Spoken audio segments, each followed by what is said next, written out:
Chapter 12-19. The addition of the Sacred Palace disciples did gradually stabilize the 9 Suns encirclement formation, but Sovereign Ghost Frost was not worried at all because all of this was only temporary. In order to stabilize the 9 Suns encirclement formation and prevent it from collapsing, there must be a huge amount of spirit chi supporting it at all times. Even the Saint Sovereigns of the Sacred Palace would find it difficult to withstand such spirit chi, let alone these disciples with low cultivation. Although there were many disciples, their cultivation was too low after all. For a short period of time, they could indeed rely on the advantage of numbers to forcibly maintain the 9 Suns encirclement formation, but after a long time, it was obvious that some of them would not be able to withstand it.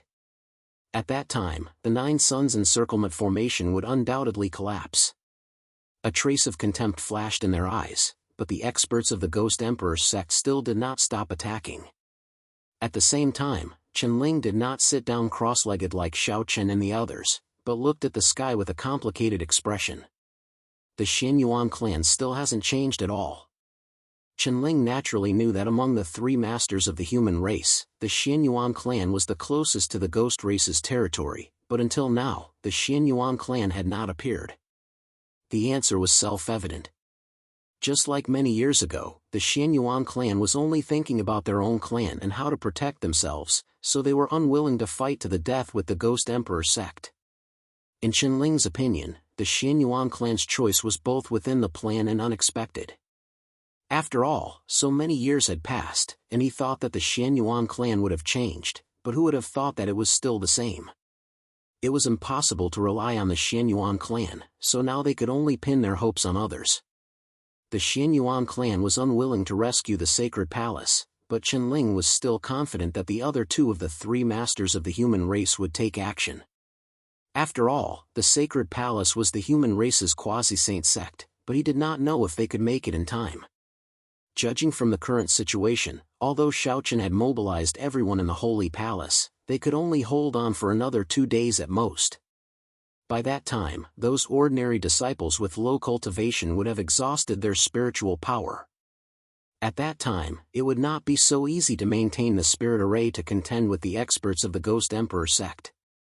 The situation was becoming more and more dangerous, but it was obviously impossible and unrealistic to rely on the Sacred Palace's own strength to contend against the Ghost Emperor sect. The difference in strength between the 2 sides was too great, and they were not on the same level. Therefore, the Sacred Palace could only place their hopes on the great sage of the human race. They could only hope that the great sage of the human race would arrive as soon as possible. There were no absolutes in this world, not to mention in a chaotic world like the 100 Race War. Every step was fraught with danger, especially for an external force like the Sacred Palace. It could be said that in almost every 100 Race War, foreign forces like the Sacred Palace would be directly destroyed by the Supreme Saint sects of the Central World. In addition, the Sacred Palace's luck was really bad this time. They had actually landed in the Ghost Race's territory, which could be said to be the worst possible situation. Fortunately, the Sacred Palace had made preparations in advance and set up the 9 Suns encirclement formation. Otherwise, the Sacred Palace would have been razed to the ground. As he thought to himself, Qianling also sat down. Just like Xiaochen and the others, he continuously sent his spirit energy into the formation. It would be good if they could hold on a little longer. As for the rest, they could only leave it to the heavens to see if the Sacred Palace was truly fated to perish. The attack did not stop for a moment. In the blink of an eye, 2 days had passed. Just as Sovereign Ghost Frost had thought, after 2 days, most of the disciples of the Sacred Palace had begun to show signs of exhaustion. These disciples were all ordinary disciples of the Sacred Palace. Their talent was not too high and their cultivation was relatively weak. They were only able to hold on for 2 days with the help of elixirs. Now, they had finished eating the elixirs and the spirit energy in their bodies was almost depleted. The faces of the disciples were pale. Although they still clenched their teeth and persevered, the spirit energy in their bodies that was injected into the formation was becoming less and less. The supply of spirit energy slowly slowed down. As a result, the formation naturally became shaky again. Seeing this scene, Sovereign Ghost Frost sneered. Trapped beasts are fighting. What other tricks do you have now? In order to deal with the sacred palace, the Ghost Emperor's sect had indeed put in a lot of effort.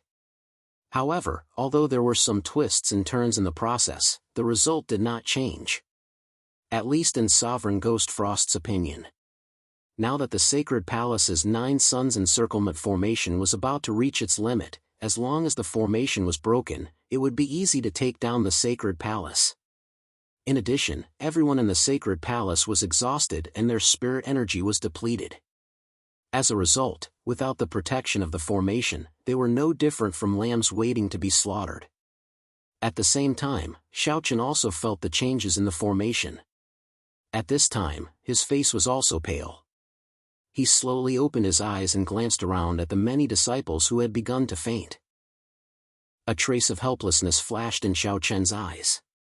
To be able to endure for 2 days without sleep and rest was already an extremely difficult task for these ordinary disciples.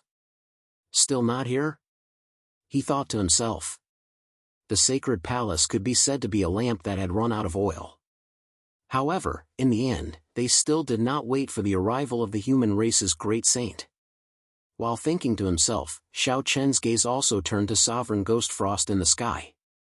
Just like at the beginning, Sovereign Ghost Frost still looked indifferent, as if he did not take the sacred palace seriously from beginning to end.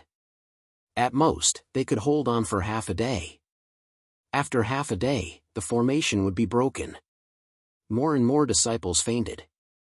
At this time, even Xiao Sheng and the other 3 could not help but open their eyes. A trace of helplessness and unwillingness flashed in their eyes. They had just arrived in the central world. Were they going to be destroyed just like that? In the North Star boundary, the sacred palace could be said to be the top force, but they had just arrived in the central world. In front of a Supreme Saint sect, they were so powerless. They did not even have the strength to resist. Looking at the dozens of figures of the Ghost Emperor's sect in the sky, there was no way to fight this battle. Not to mention Sovereign Ghost Frost, a Supreme Saint, even the 2 half-step Great Saints were not people the Sacred Palace could contend with. Not to mention, there were more than a dozen quasi-saint Great Venerables around them. This was the disparity in strength. While Xiao Sheng and the other 3 were silent, cracks appeared in the formation. This was a sign that it was about to collapse. Seeing this scene, the Ghost Emperor's sect's experts sneered, while the Sacred Palace's people were silent. They still could not hold on. Perhaps the Sacred Palace could only go this far. But at this moment, just as the Ghost Emperor's sect's experts were about to destroy the 9 suns encirclement formation, no one saw that an old man in white linen clothes had appeared in the sky. The old man was very unique, especially his half-black and half-white hair, which was particularly eye-catching. Seeking collection, seeking monthly votes, seeking recommendation.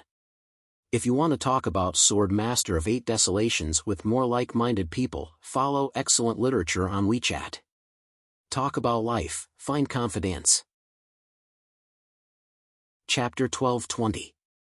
His half-black and half-white hair fluttered in the wind. This old man with white hair and a ruddy complexion was none other than Yinyangzi, one of the 3 great saints of the human race. With the great sage's cultivation base, Yinyangzi rushed all the way from the Tianyin and Taiyang sects and finally managed to catch up at the last moment. Seeing Yinyangzi's appearance, the people of the Sacred Palace naturally did not know his identity. However, Chenling knew that he had seen Yinyangzi before. At this moment, Chenling's face also showed a smile. Since Yinyangzi had arrived, it meant that things had taken a turn for the better. At least, the great saints of the human race had not completely abandoned the Sacred Palace. Countless pairs of eyes stared at Yinyangzi in the sky. At the same time, Sovereign Ghost Frost also looked at Yinyangzi and said with an unfriendly expression, "Yinyangzi, are you here to die?" The ghost race and the human race had never dealt with each other, so when the great saints of the 2 races met, the smell of gunpowder was naturally full of tension. In addition, the 9 suns encirclement formation was about to be broken, but Yinyangzi's appearance at this time made Sovereign Ghost Frost even more furious. However, in the face of Sovereign Ghost Frost's cold shout, Yinyangzi completely ignored it. He looked down at the Sacred Palace and a smile appeared on Yinyangzi's face. Ancient Talisman Formation. Not bad. Without this formation, this old man may not have made it in time. Along the way, Yangzi himself thought that the sacred palace might not be able to hold on. After all, the Tianyin and Taiyang sects were very far from the ghost race's territory. Even if Yangzi rushed at full speed, it would still take several days. Such a long time was enough for the Ghost Emperor sect to slaughter the sacred palace. Without the protection of the formation, the sacred palace would indeed have been destroyed. However, things were different now that they had the formation. The sacred palace had persevered. Although they were in imminent danger, they had managed to hold on until Yangzi arrived. Moreover, the sacred palace had not lost a single soldier, which was the most important thing. It was only in this way that Yangzi's rescue would be meaningful. After all, by the time Yangzi arrived, less than a tenth of the sacred palace's experts would be left. Even if the sacred palace was saved, it would be meaningless. After all, there weren't many experts left in the sacred palace. But it was different now. The sacred palace didn't lose anything. A well-preserved quasi-sage sect would undoubtedly be of great help to the human race. Yangzi was very satisfied with the sacred palace's performance. He would leave the rest to the heavenly Yin solar sect. Yangzi glanced indifferently at the sacred palace below, and then unhurriedly shifted his gaze to Sovereign Gui Shuang with a smile on his face. I say, old ghost, be wise and retreat. With this old man here, you can't touch them. Yangzi and Sovereign Gui Shuang were both great saint emperors, so the two of them were naturally evenly matched. Therefore, Yangzi directly told Sovereign Gui Shuang to retreat as soon as he spoke. Sovereign Gui Shuang's face darkened when he heard Yangzi's words. Yangzi, don't be too self-righteous. So what if you're here? This old man will destroy this sect in front of you today. Let's see what you can do.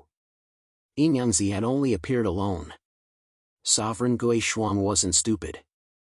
Calculating the distance between the heavenly Yin solar sect and the ghost race's territory, Yangzi should be able to arrive in just a few days. This meant that Yangzi was one step ahead. As for the other experts of the heavenly Yin solar sect, they should still be on their way. Since the other experts of the heavenly Yin solar sect were still on their way, Sovereign Gui Shuang had nothing to fear. Although Yangzi was the great sage, Sovereign Gui Shuang could hold him back. In this way, the other experts of the Ghost Emperor sect would still have a chance to destroy the sacred palace if they continued to attack the array. With a plan in mind, Sovereign Gui Shuang shouted in a deep voice. Continue attacking. After ordering the other experts of the Ghost Emperor sect to continue attacking the array, Sovereign Gui Shuang directly attacked Yangzi. It wasn't that Sovereign Gui Shuang didn't think of joining forces to kill Yangzi, who had arrived alone. After all, there were dozens of experts of the Ghost Emperor sect present, while Yangzi was alone. However, this thought only flashed through Sovereign Gui Shuang's mind, and he quickly rejected it. This was because it was impossible to rely on the advantage of numbers to kill Yangzi. If he couldn't defeat Yangzi, he could easily retreat. At the Great Sage level, it was almost impossible to rely on the advantage of numbers to surround and kill a Great Sage. Only if there were no less than 50 quasi-sage Great Venerables would there be a slight chance. However, among the many experts of the Ghost Emperor sect present, there were only a dozen quasi-sage Great Venerables. It was obviously impossible to rely on a dozen people to kill Yangzi. Of course, if another great sage from the Ghost Clan came, there would be a great chance. It was possible for two great sages to kill one great sage under the premise of paying a certain price. After all, the great sage couldn't escape even if he wanted to. Unfortunately, Sovereign Gui Shuang was the only great sage from the Ghost Clan present, so he consciously gave up the idea of killing Yangzi. As long as he delayed Yangzi and allowed the other experts of the Ghost Emperor sect to continue attacking the array, there was still a chance to destroy the sacred palace in one fell swoop. Following Sovereign Gui Shuang's attack, the battle between the great sage immediately broke out in the sky. It was just a casual collision, but the space was completely torn apart. The ground below seemed to have completely changed its appearance, and a deep pit was blasted open in an instant. As the attack landed, the terrifying shockwaves from their battle spread out in all directions. However, the shockwaves quickly dissipated. At the same time, a layer of invisible restriction erupted around the two of them, as if it had peeled off the entire sky. This was the power of space. The great sage had already mastered the power of space. When the battle broke out between them, the power of space would imprison the space. This way, the battle between the great sage wouldn't cause too much of an impact to the world. Moreover, after the imprisonment of the power of space, the entire space would become more solid and wouldn't be easily shattered. It was different from the battle between quasi-sages and saints. The battle between the great sage would no longer enter the void, because even in the void, it was difficult to withstand the powerful power of the great sage. Therefore, directly imprisoning the space was the great sage's battle method. Once the space was imprisoned, no one below the great sage realm could break it, let alone stop it. Two incomparably terrifying auras soared into the sky from Yinyangzi and Sovereign Gui Shuang's bodies. At the same time, Yinyangzi's eyes turned black and white. Yin-Yang eyes. Good. Today, let this emperor see how capable your Yin-Yang eyes are. Sovereign Gui Shuang laughed heartily as he looked at Yinyangzi's black and white eyes. Begging to be collected, begging to be recommended. Chapter 12:21. The Yin-Yang eye was a special physique that was said to be able to see through all illusions in the world. In the central world, no one dared to underestimate Yinyangzi's Yin-Yang eye. Even the great sage did not dare to lower his guard in the slightest when facing the Yin-Yang eye. Therefore, even though Sovereign Ghost Frost appeared to be full of fighting spirit, in fact, he was still extremely fearful and did not dare to be careless in the slightest. On the other hand, Yinyangzi's smile did not diminish when he heard Sovereign Ghost Frost's words. I also want to see if your extreme ghost net has improved. Hearing Yinyangzi's words, Sovereign Ghost Frost coldly snorted and immediately struck out with his palm. Seeing this, Yinyangzi unhurriedly pointed his finger at the weakest point of the ghost claw at a tricky angle. This was the terror of the Yin-Yang eye. Whether it was a martial skill or a divine ability, the Yin-Yang eye could easily see the weakest point, or rather, the flaw. This way, one could neutralize the opponent's attack with the smallest price. As his finger fell, Yinyangzi said indifferently at the same time. You all just need to guard the array. Yinyangzi said these words to the Sacred Palace group. Now that Yinyangzi was entangled with Sovereign Ghost Frost, he could not free himself to deal with the other experts of the Ghost Emperor sect. However, without Sovereign Ghost Frost, the pressure on the Sacred Palace was obviously reduced by a lot, and the 9 Suns Encirclement formation was much easier to deal with. Therefore, Yinyangzi asked everyone to guard the array. As long as the array was not broken, there was nothing to worry about when the experts of the Heavenly Yin and Taiyang sect arrived. Hearing Yinyangzi's words, the Sacred Palace group naturally understood the meaning behind his words. Originally exhausted, they all took their last breaths. Yinyangzi's arrival gave everyone hope. For a time, the Sacred Palace and the Ghost Emperor sect were in a stalemate. Without Emperor Gui Shuang, the attacks of the Ghost Emperor sect's experts were indeed much weaker. This was indeed good news for the Sacred Palace. The weakening of the attacks meant that the 9 Suns Encirclement formation required less spiritual energy. As a result, the pressure on the Sacred Palace experts would naturally be reduced. Sovereign Gui Shuang and Yinyangzi were engaged in a fierce battle, while the Sacred Palace and the Ghost Emperor sect were in a deadlock. For a time, the battle seemed to have entered a stalemate. However, the Sacred Palace was actually more willing to see such a stalemate, because as long as the stalemate continued, the experts of the Heavenly Yin and Solar sect would arrive. At that time, the situation would gradually shift in the Sacred Palace's favor. The Sacred Palace and Yinyangzi weren't in a hurry, but the Ghost Monarch sect couldn't. They had to destroy this formation before the people of the Heavenly Yin and Solar sect arrived, and then destroy the Sacred Palace. Otherwise, they wouldn't have a chance. In the face of a mere quasi-sage sect, the experts of the Ghost Emperor sect had persisted for nearly 10 days without being able to take it down. This naturally made the experts of the Ghost Emperor sect depressed. However, there was no other way. This 9 suns encirclement formation, which was passed down from ancient times, was indeed too difficult to deal with. There was no way to break it. Coupled with the appearance of Inyanzi, the Ghost Emperor sect felt even more anxious. Originally, it was a simple matter for a supreme sage sect to destroy a quasi-sage sect.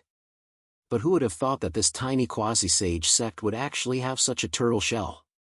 It simply made the Ghost Emperor sect's experts unable to do anything. They didn't know where to start from to get rid of this tortoise shell. Just as the experts of the Ghost Emperor sect were extremely depressed, the sacred palace was also under great pressure. Everyone was already like a lamp that had run out of oil. At this time, they still had to grit their teeth and persevere. In fact, the sacred palace wasn't feeling good either. The two sides were in a stalemate.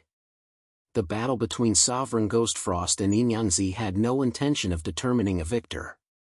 Both of them were evenly matched. This was normal. After all, at the level of the Great Sage, who would be weaker than the other? At this level, one was already the strongest in this world. Talent no longer had any meaning among the Great Sage. After all, who could break through the Great Sage's level of talent be weak? Everyone was a genius, a monstrous genius. In this way, there was naturally no difference in talent. It was almost impossible to determine a victor. At least, it was impossible in a short period of time. After fighting for a long time, Sovereign Ghost Frost also became a little anxious. The longer the battle dragged on, the more disadvantageous it would be for the Ghost Emperor sect because the experts of the Heavenly Eon and Solar sect should be arriving soon. As if sensing the change in Sovereign Ghost Frost's form, Inyanzi chuckled softly. "What's wrong? Old ghost, are you panicking?" He naturally knew what Sovereign Ghost Frost was thinking. This was also Inyanzi's intention. He would delay Sovereign Ghost Frost, while the Sacred Palace would use the array to block the many experts of the Ghost Emperor sect. As long as this stalemate continued, the situation would be completely different once the experts of the Heavenly Eon and Solar sect arrived. Hearing Inyanzi's words, Sovereign Ghost Frost's face turned cold.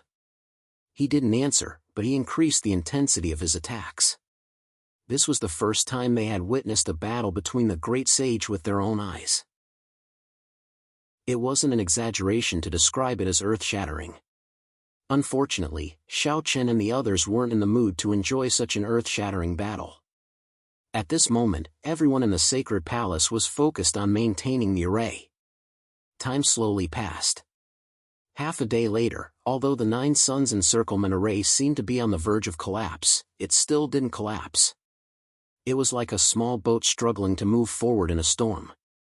It seemed to be in danger of being destroyed at any time, but it still persevered. After a long time, there was no way to break the 9 suns encirclement array. At this moment, spatial cracks appeared in the sky. Needless to say, the experts of the Heavenly Eon and Solar sect had arrived. Dozens of spatial cracks slowly tore open in space. At the same time, experts in the Heavenly Eon and Solar sect's robes strode out of the void. There were dozens of people in total, men and women, old and young. However, their strength was the same as the Ghost Emperor sect. The weakest among them was at the Saint stage.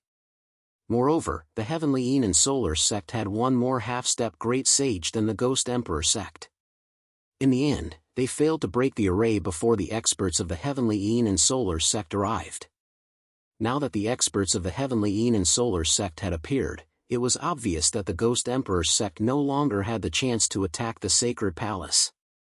With the appearance of the experts of the Heavenly Eon and Solar sect, the experts of the Ghost Emperor sect stopped their attacks and looked at the experts of the Heavenly Eon and Solar sect as if they were facing a great enemy. The experts of the Ghost Emperor sect could ignore and despise the Sacred Palace. However, the Ghost Emperor sect didn't dare to underestimate the Heavenly Eon and Solar sect because the other party was also a Great Sage sect. Their strength wasn't inferior to the Ghost Emperor sect.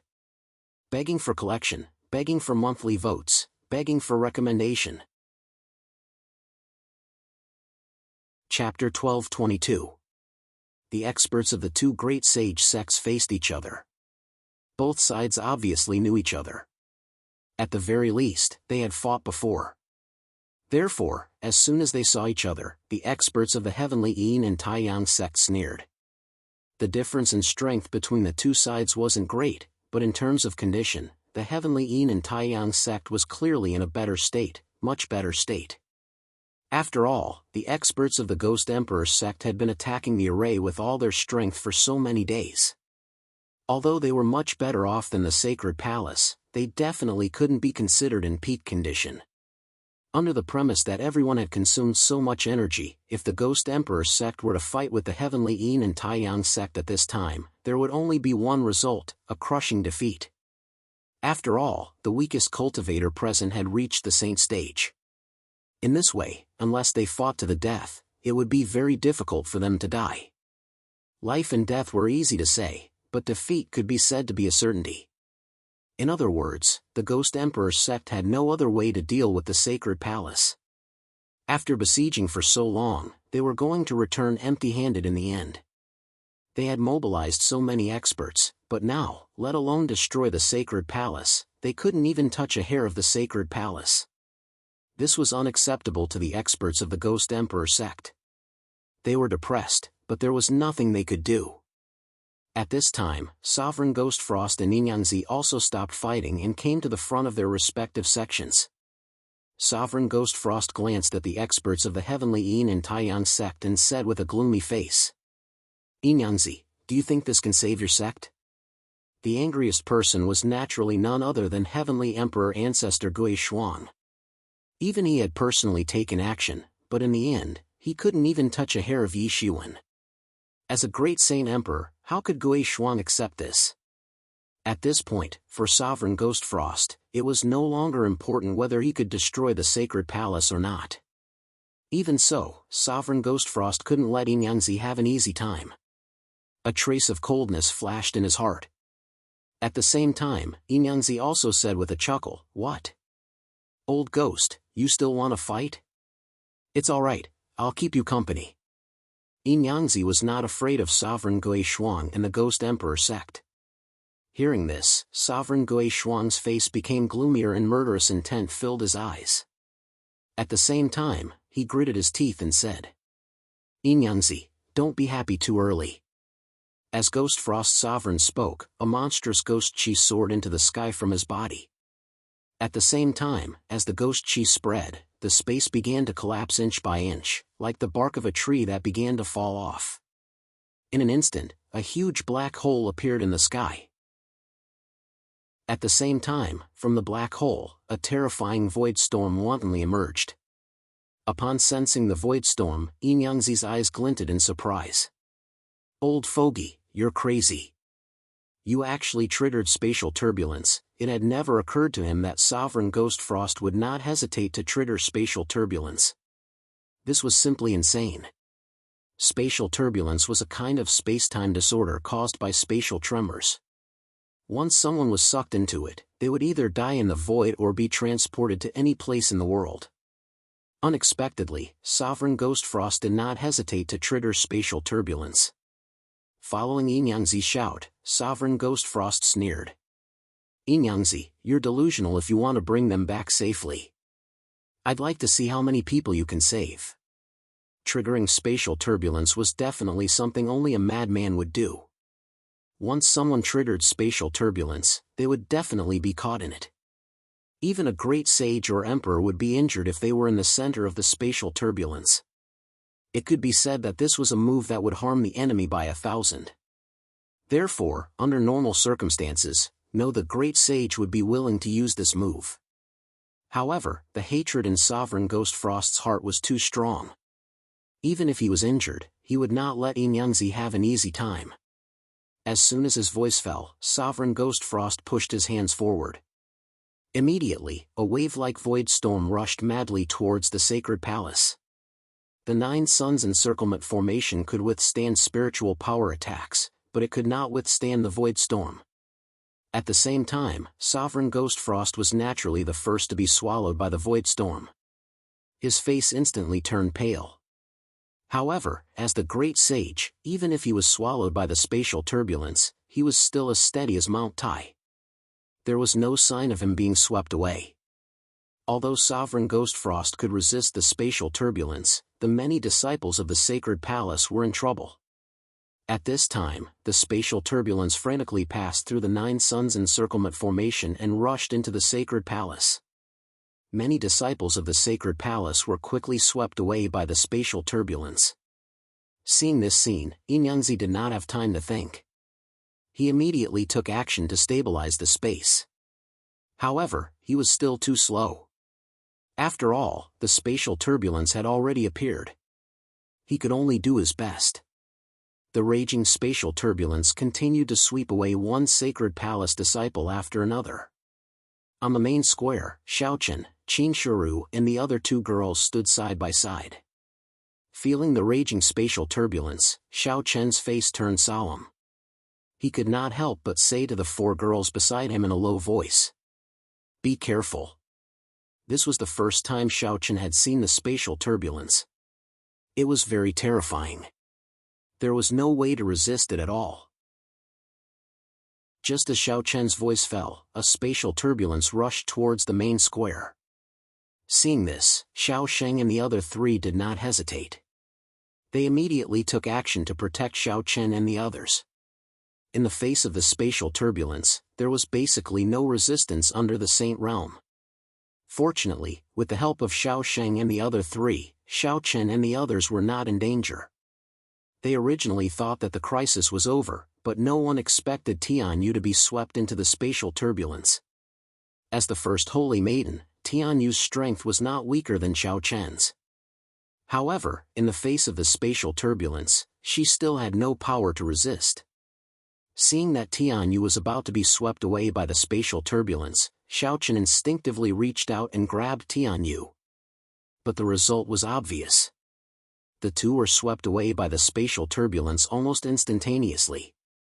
By the time everyone regained their senses, Xiaochen and Tianyu's figures were nowhere to be seen.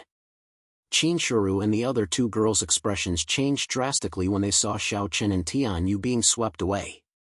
However, there was nothing they could do in the face of the spatial turbulence. They watched as another spatial turbulence rushed towards the main square. Fortunately, the experts of the Heavenly Yin and Taiyang sect arrived at this time and protected everyone on the main square. At the same time, the experts of the Heavenly Yin and Taiyang sect all over the Sacred Palace took action to protect batch after batch of Sacred Palace disciples.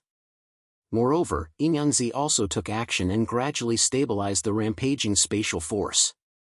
Please collect, please vote, please recommend. Chapter 1223. Ghost Frost Sovereign's madness was completely unexpected. Even with Inyanzi's intervention and the help of the Taiyang sect's experts, over 10,000 Sacred Palace disciples were still swept into the spatial turbulence. No one knew if they were dead or alive. Most of them were naturally ordinary disciples of the Sacred Palace. They were weak and had no one to protect them. But the most heartbreaking thing was that Xiaochen and Tianyu were also swept into the spatial turbulence. After being rescued by the experts of the Taiyang sect, Qinshuru and the other 2 immediately wanted to rush into the void to save Xiaochen, but they were stopped by Qinling, Longqing, Qinyu and the others. "Let go of me," Qinshuru said with a cold face. Flower Fairy and Guling Yao were the same.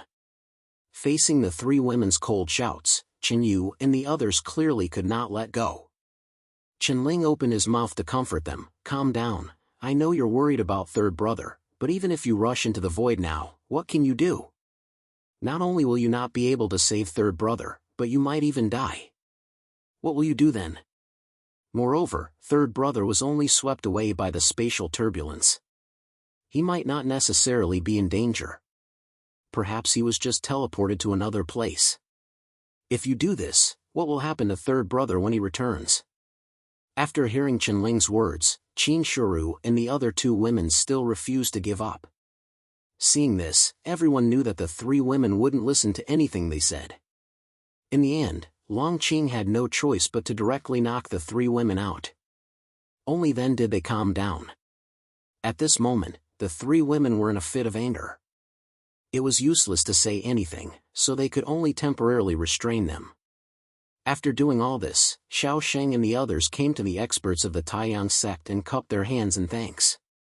The spatial turbulence was basically under control. Although there were still some losses, there was nothing they could do about it. After the spatial turbulence was brought under control, Ghost Frost looked at Yin Yangzi and said coldly, "Yin Yangzi, I'll remember what happened today. Let's go." Since the sacred palace had already paid the price, Sovereign Ghost Frost didn't continue to pester them. If they fought to the death with the Heavenly Yin Sun sect, the Ghost Emperor sect would be at a disadvantage. Therefore, Sovereign Ghost Frost chose to retreat without hesitation. Under the leadership of Sovereign Gui Shuang, the experts of the Ghost Emperor sect quickly retreated. Yin Yangzi did not pursue them. After all, the sacred palace was the most important task this time, and the priority was to take the sacred palace away from the Ghost Clan territory. So many people, including Xiao Sheng, naturally knew that he was the great sage. So everyone from the sacred palace, including Xiao Sheng.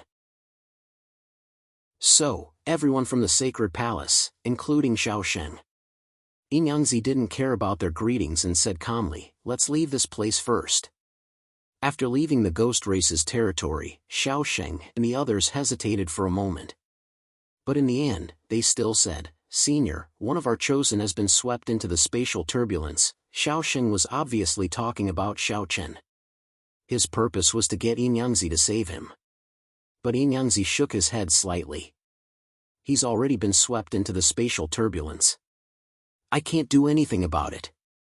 It all depends on his own fortune. If he's lucky enough not to be swept into the spatial turbulence, we may have a chance to meet again in the future." Yin Yangzi couldn't do anything about it.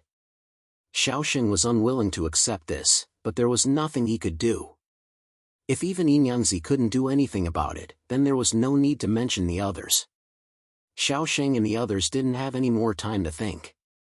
Moreover, to Yin Yangzi, the so-called chosen of the sacred palace wasn't worth mentioning. Since he was unfortunately swept into the spatial turbulence, he could only resign himself to fate. In any case, Yin Yangzi wouldn't make a big fuss over a single person. Afterwards, the entire sacred palace was forcefully lifted with the help of Yin Yangzi and the experts of the Taiyang sect of Heavenly Yin. It hovered in the air before quickly flying towards the human domain. The entire Saint Palace had been taken away, including the various cultivation mystic realms and heritage mystic realms of the Saint Palace. Along the way, Yin Yangzi and the Taiyang sect experts protected them, so they were naturally safe. While the Sacred Palace group was forcefully heading towards the human territory, Xiaochen and Tianyu were tightly holding each other's hands in the spatial turbulence. Spatial turbulence raged in the spatial turbulence. Such spatial storms were absolutely fatal to cultivators of a lower cultivation level. Even Xiaochen found it difficult to deal with these spatial storms. Xiao Chen's physical body was strong and his skin was thick, but even so, Xiao Chen's body was still covered in wounds and blood flowed freely. Tianyu was in the same situation as Xiao Chen. Seeing that Tianyu's clothes were quickly dyed red with blood, Xiao Chen didn't think too much about it. He pulled Tianyu into his arms and used his body to protect her. The spatial storms constantly tore at Xiao Chen's body like sharp blades. In response, Tianyu was already sobbing. "Husband, let go of me. Don't do this." Xiao Chen used his body to protect himself. As a result, the spatial storms that Xiao Chen had to endure were much stronger. Tianyu said tearfully. Xiao Chen forced a smile when he heard Tianyu's words. "Don't worry, I'm fine. My skin is thick and my flesh is thick." There was no way to control his body in the spatial turbulence. He could only allow himself to be carried along by the spatial turbulence. His injuries were getting worse and worse. Xiao Chen forced himself not to pass out. He knew very well that if he fell unconscious at this time, it would be really dangerous. As long as he could endure it, there would be a chance of survival. One mustn't fall into a state of unconsciousness in the spatial turbulence. This was common sense. That was why Xiao Chen gritted his teeth. Otherwise, he would pass out. No one knew how long they had been floating in the boundless, dark void. Finally, when Xiao Chen's consciousness began to turn groggy, a spatial crack appeared without any warning. Xiao Chen and Tian Yu were directly blown out of the spatial storm into the spatial turbulence. There was a lake with beautiful scenery. The lake wasn't too big. There were 2 short mountains on both sides of the lake and the surroundings were filled with reeds. On this day, a spatial crack suddenly appeared in the sky. Then, a man covered in blood and carrying a young woman in his arms shot out of the spatial crack and crashed to the ground. The 2 of them were naturally Xiao Chen and Tian Yu. They shot out of the spatial crack and crashed to the ground. At that moment, Xiao Chen couldn't hold on any longer. His vision turned black and he lost consciousness. On the other hand, Tian Yu, who had been protected by Xiao Chen, didn't suffer any serious injuries. Therefore, after the 2 of them landed, Tian Yu struggled to her feet. Without any hesitation, she took out a sacred healing pill and fed it to Xiao Chen. Please add it to your collection. Please recommend it. Chapter 12-24. After feeding Xiao Chen a sacred level healing pill and confirming that Xiao Chen's life was not in danger, Tian Yu breathed a sigh of relief and began to look at the surrounding environment. There was no one around. It seemed that this should be a wilderness. The scenery was pretty good.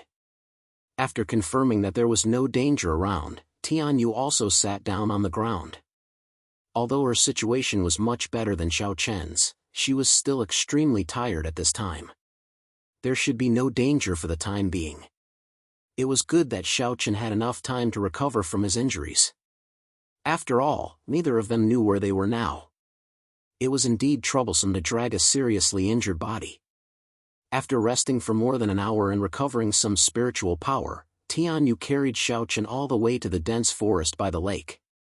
She found a towering ancient tree and dug a tree hole. This was the temporary shelter for the 2. She then checked Xiao Chen's injuries.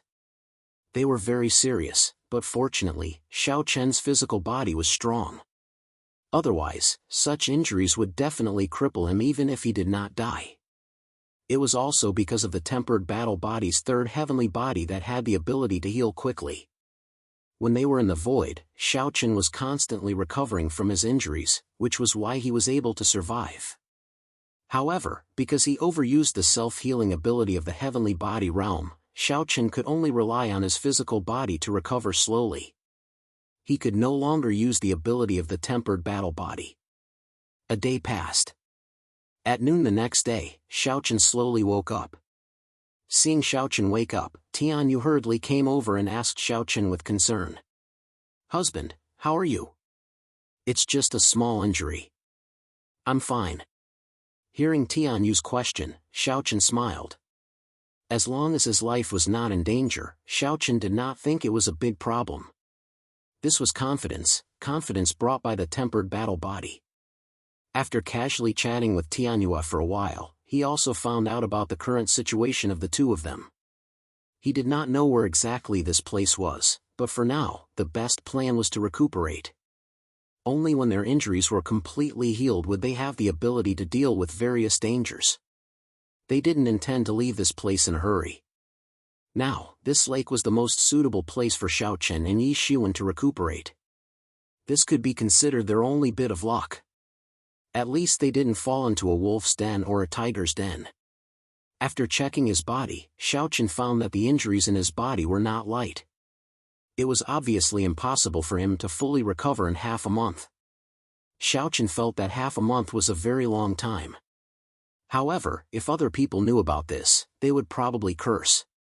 Xiao Chen's injuries would have been life-threatening even for a semi-sage expert.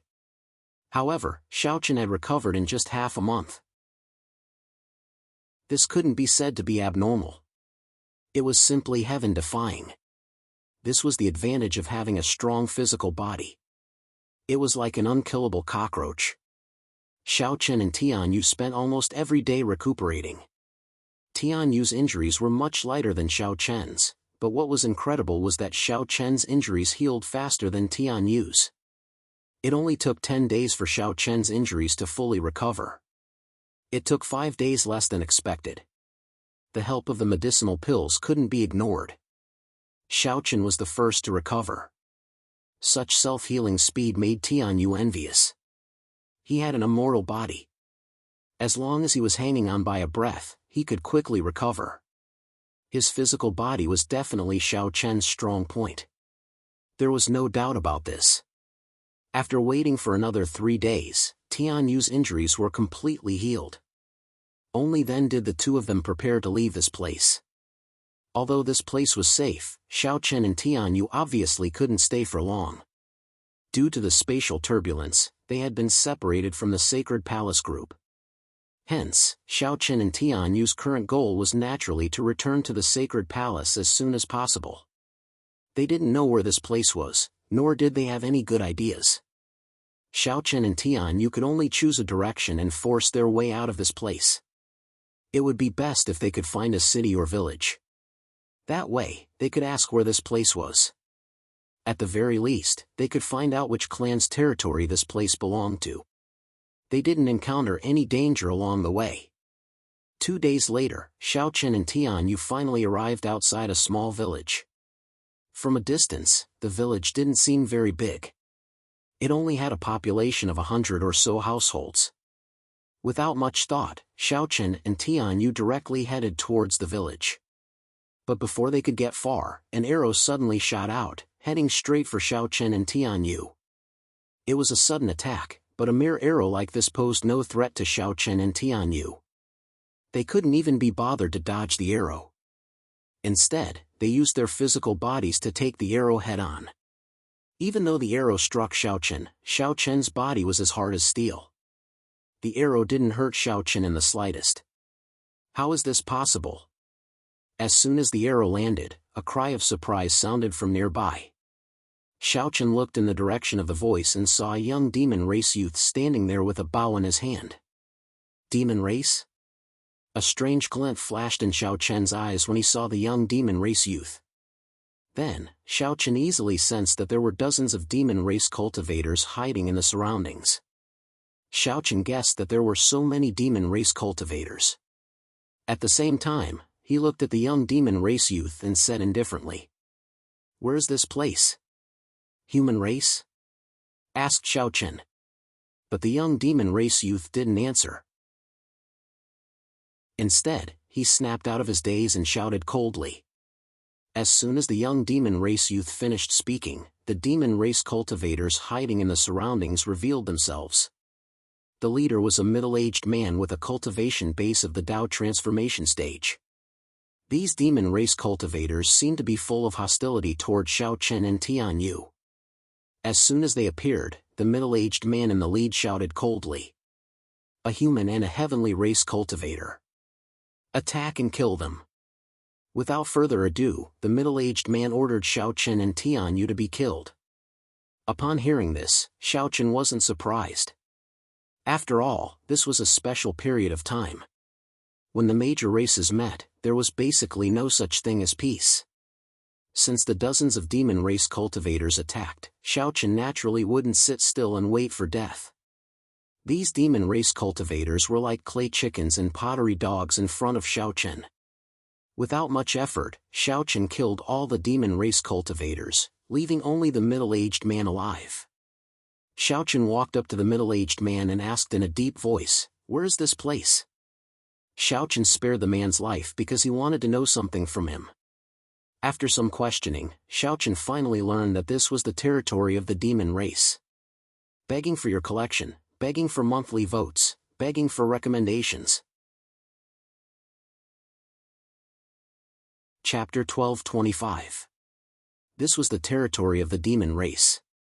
There was a city in the north called Heavenly Demon City, which could be considered a large city in the demon race's territory. After learning the information he wanted from this middle-aged demon, Xiaochen did not hesitate to end his life with a palm strike. Xiaochen was merciless when it came to killing these devils. If you didn't kill him, he would kill you. When the War of the 100 Races was about to break out, there was no need for any reason to kill each other. In the blink of an eye, he killed dozens of demon warriors. Xiaochen sighed softly and said, "It seems that the demon race's territory is a little troublesome." Although the demon race and the human race were not as hostile as the ghost race and the human race, they were definitely not friendly. Moreover, in this unusual period, Xiaochen was not confident that he could leave the demon race's territory safely. Here, Xiaochen did not understand the division of the territories of the various races in the central world at all. He also did not know if the demon race's territory was connected to the human race's territory.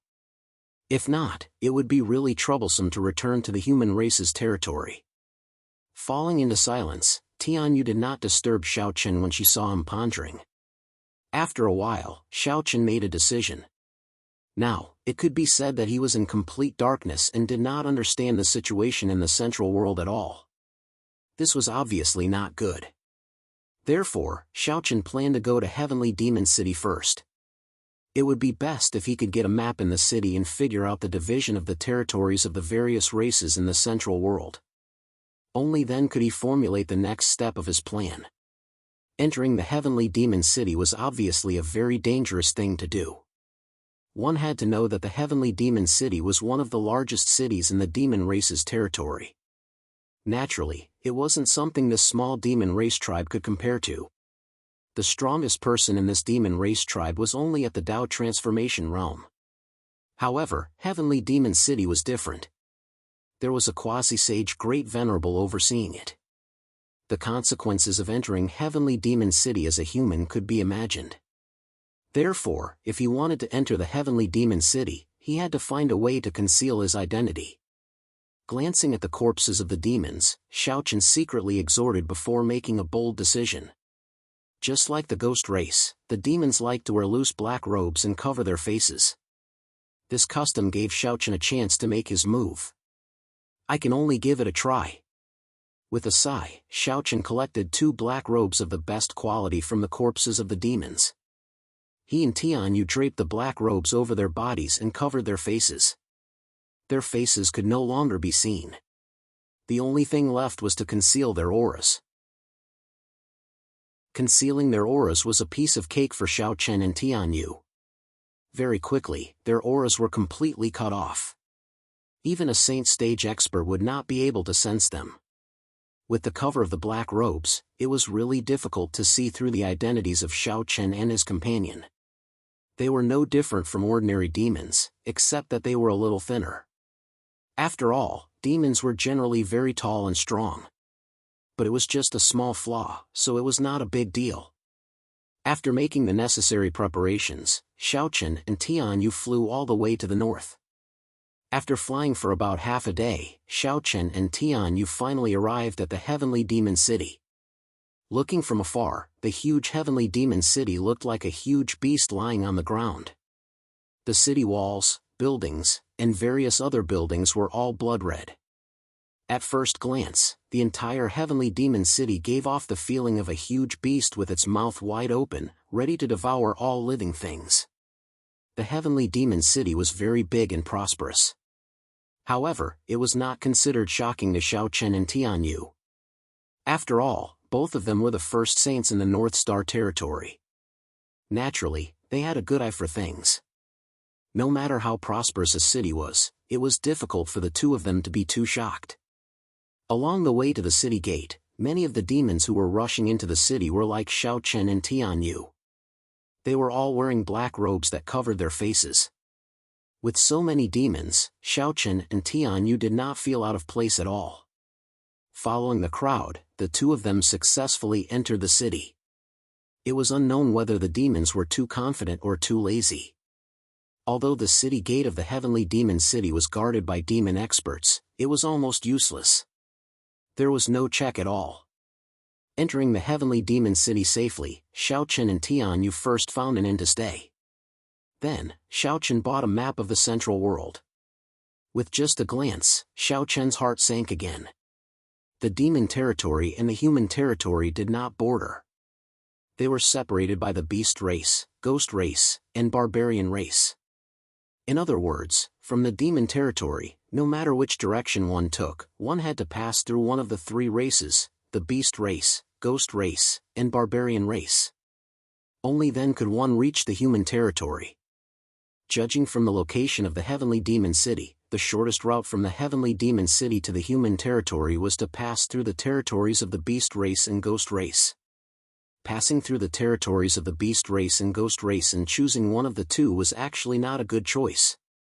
Xiaochen already knew about the relationship between the ghost race and the human race, so Xiaochen immediately ruled out the idea of passing through the ghost race's territory. In this way, only the beast race was left. Compared to the ghost race, it was obviously safer to go from the beast race's territory to the human race's territory. There were two reasons for this. First, the relationship between the beast race and the human race was not as tense as the relationship between the human race and the ghost race. Second, it was easier for Xiaochen and Tianyu to hide their identities in the beast race's territory. After all, once the beast race transformed, there was not much difference in their appearance from the human race. Therefore, as long as Xiaochen and Tianyu hid their aura, there would be no problem.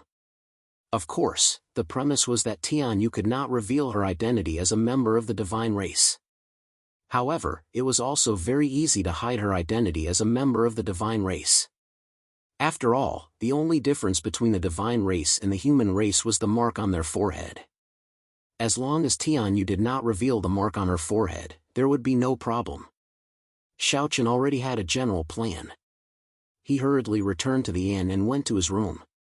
He carefully looked at the map in his hand and constantly perfected the route. They had to pass through the territories of the two races in a row. During this period, it was obviously impossible for everything to go smoothly, so many things had to be prepared in advance. Xiaochen had already expected that the journey would not be peaceful and there would definitely be danger.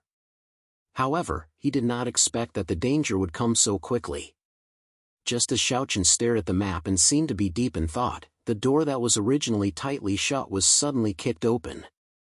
Then, a young man in a black robe who reeked of alcohol strode in. Mother Faster's cur, what kind of Lausian is this? There isn't even a pretty lady here. I say. The young man cursed as soon as he stepped through the door. But before he could finish his sentence, his voice stopped abruptly. At the same time, he looked at Xiaochen and Tianyu in front of him with a horrified expression. Begging for your collection, begging for monthly votes, begging for recommendations. Chapter 12:26. The young man stared blankly at Xiaochen and Tianyu. The reason for this was that Xiaochen and Tianyu were not wearing black robes, so their appearances were not exposed in front of the young man. Human? After a brief moment of shock, the young man quickly regained his senses. The alcohol in his body quickly dissipated, and a trace of coldness emerged in his eyes. He did not expect that someone would suddenly barge in. However, Xiaochen did not hesitate and immediately attacked. He moved his feet and charged towards the young man from the demon clan. Since he had been discovered, he had no choice but to kill him. The young man from the demon clan shouted coldly when he saw Xiaochen suddenly attack. You're courting death. As he spoke, a towering aura erupted from the young man's body. He had reached the perfect Tao King stage. To be able to reach the great perfection Tao King realm at such a young age, such a person's identity should not be simple. It should be known that in the sacred palace, a great perfection Tao King realm cultivation was at least at the level of a core disciple. Things were a little unexpected, but Xiaochen clearly did not have the time to consider this now. The only thing on Xiaochen's mind was to kill the young man from the demon clan as soon as possible. With a thought, the dustless sword appeared in his hand. As Xiaochen's cultivation improved, the dustless sword was also much stronger than when it was first formed. Xiaochen slashed out with the sword. At the same time, he said to Tianyu, kill everyone in this inn. Such a battle must have alarmed the others in the inn, and even the guards of the heavenly devil city had been alerted. Therefore, Xiaochen ordered Tianyu to kill everyone in the inn to prevent any clues from being left behind. They definitely could not stay in this place, but the most important thing was that Xiaochen and Tianyu's identities could not be exposed. As long as their identities were not exposed, things would not be too bad. Upon hearing Xiaochen's order, Tianyu immediately rushed out of the room and began to kill everyone in the guest battle without any mercy. Tianyu made a move, and Xiao Chen's sword also slashed out. There was no time to waste, so Xiao Chen used the Saint Grade Martial Skill 9 Sifting Sword Qi right from the start. Golden Sword Qi flashed past, and at the same time, Great Perfection Sword Will gushed out. The young man, who had been brimming with fighting spirit, was just about to say something. "You've got some guts, human. I can't believe you came all the way to Heavenly Devil City too." He originally wanted to say that he was courting death, but as Xiao Chen slashed out with his sword, the young man's expression changed drastically. The young man was clearly very confident in his own strength. When he looked at Xiao Chen, who was about the same age as him, the young man thought that victory was in his grasp. However, who would have thought that a single sword strike would make the young man's hair stand on end? Strong, very strong. Xiao Chen's sword made the young man feel as if he had fallen into an ice cellar. The young man didn't even have time to react. The tip of the sword slashed across. The young man wanted to dodge, but unfortunately, he didn't succeed in the end. The golden tip of the sword slashed across his neck, and then a head flew into the air. Killing the young man with a single slash wasn't difficult for Xiao Chen. Although the young man's talent might be decent, it was only decent. Compared to a top holy son like Xiao Chen, the young man was still too weak. After killing the young man, Xiao Chen didn't hesitate. He grabbed the black robe beside him and put it on, covering his face once again. Then, he strode out of the room. Xiao Chen's battle was over, and Tianyu's side had also slaughtered everyone in the inn. The two of them met up, and Xiao Chen said softly, "Let's go." They could already sense more than 10 auras rushing toward them. Apparently, the battle just now had attracted the attention of the Heavenly Devil City's guards. As soon as he finished speaking, Xiao Chen slashed down with his sword, and the inn was immediately razed to the ground. Xiao Chen and Tianyu's figures also disappeared. They blended into the crowd and came to a small alley. At this time, Xiao Chen secretly heaved a sigh of relief. At the same time, Tianyu also asked, "Husband, what should we do now?" "Don't worry. Let's find a chance to get out of the city first," Xiao Chen said. He knew very well that their identities could only be concealed for a while. After all, when they killed the young man just now, their auras had been left behind. As long as someone had a good eye, it wouldn't be difficult to determine their identities as humans from their auras. They had to get out of the city quickly. Otherwise, it would be very troublesome if they were late. At the same time, Xiao Chen secretly prayed that the young man's identity wouldn't be too difficult to deal with. He hoped that the young man was merely an ordinary member of the devil race. In that way, Xiao Chen and the others would have more time. However, if the young man's identity was very great, then it would be a different matter.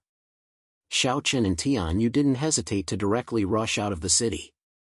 Not long after Xiao Chen and Tianyu left, a few young men and women in similar clothes appeared in the sky outside the ruined inn.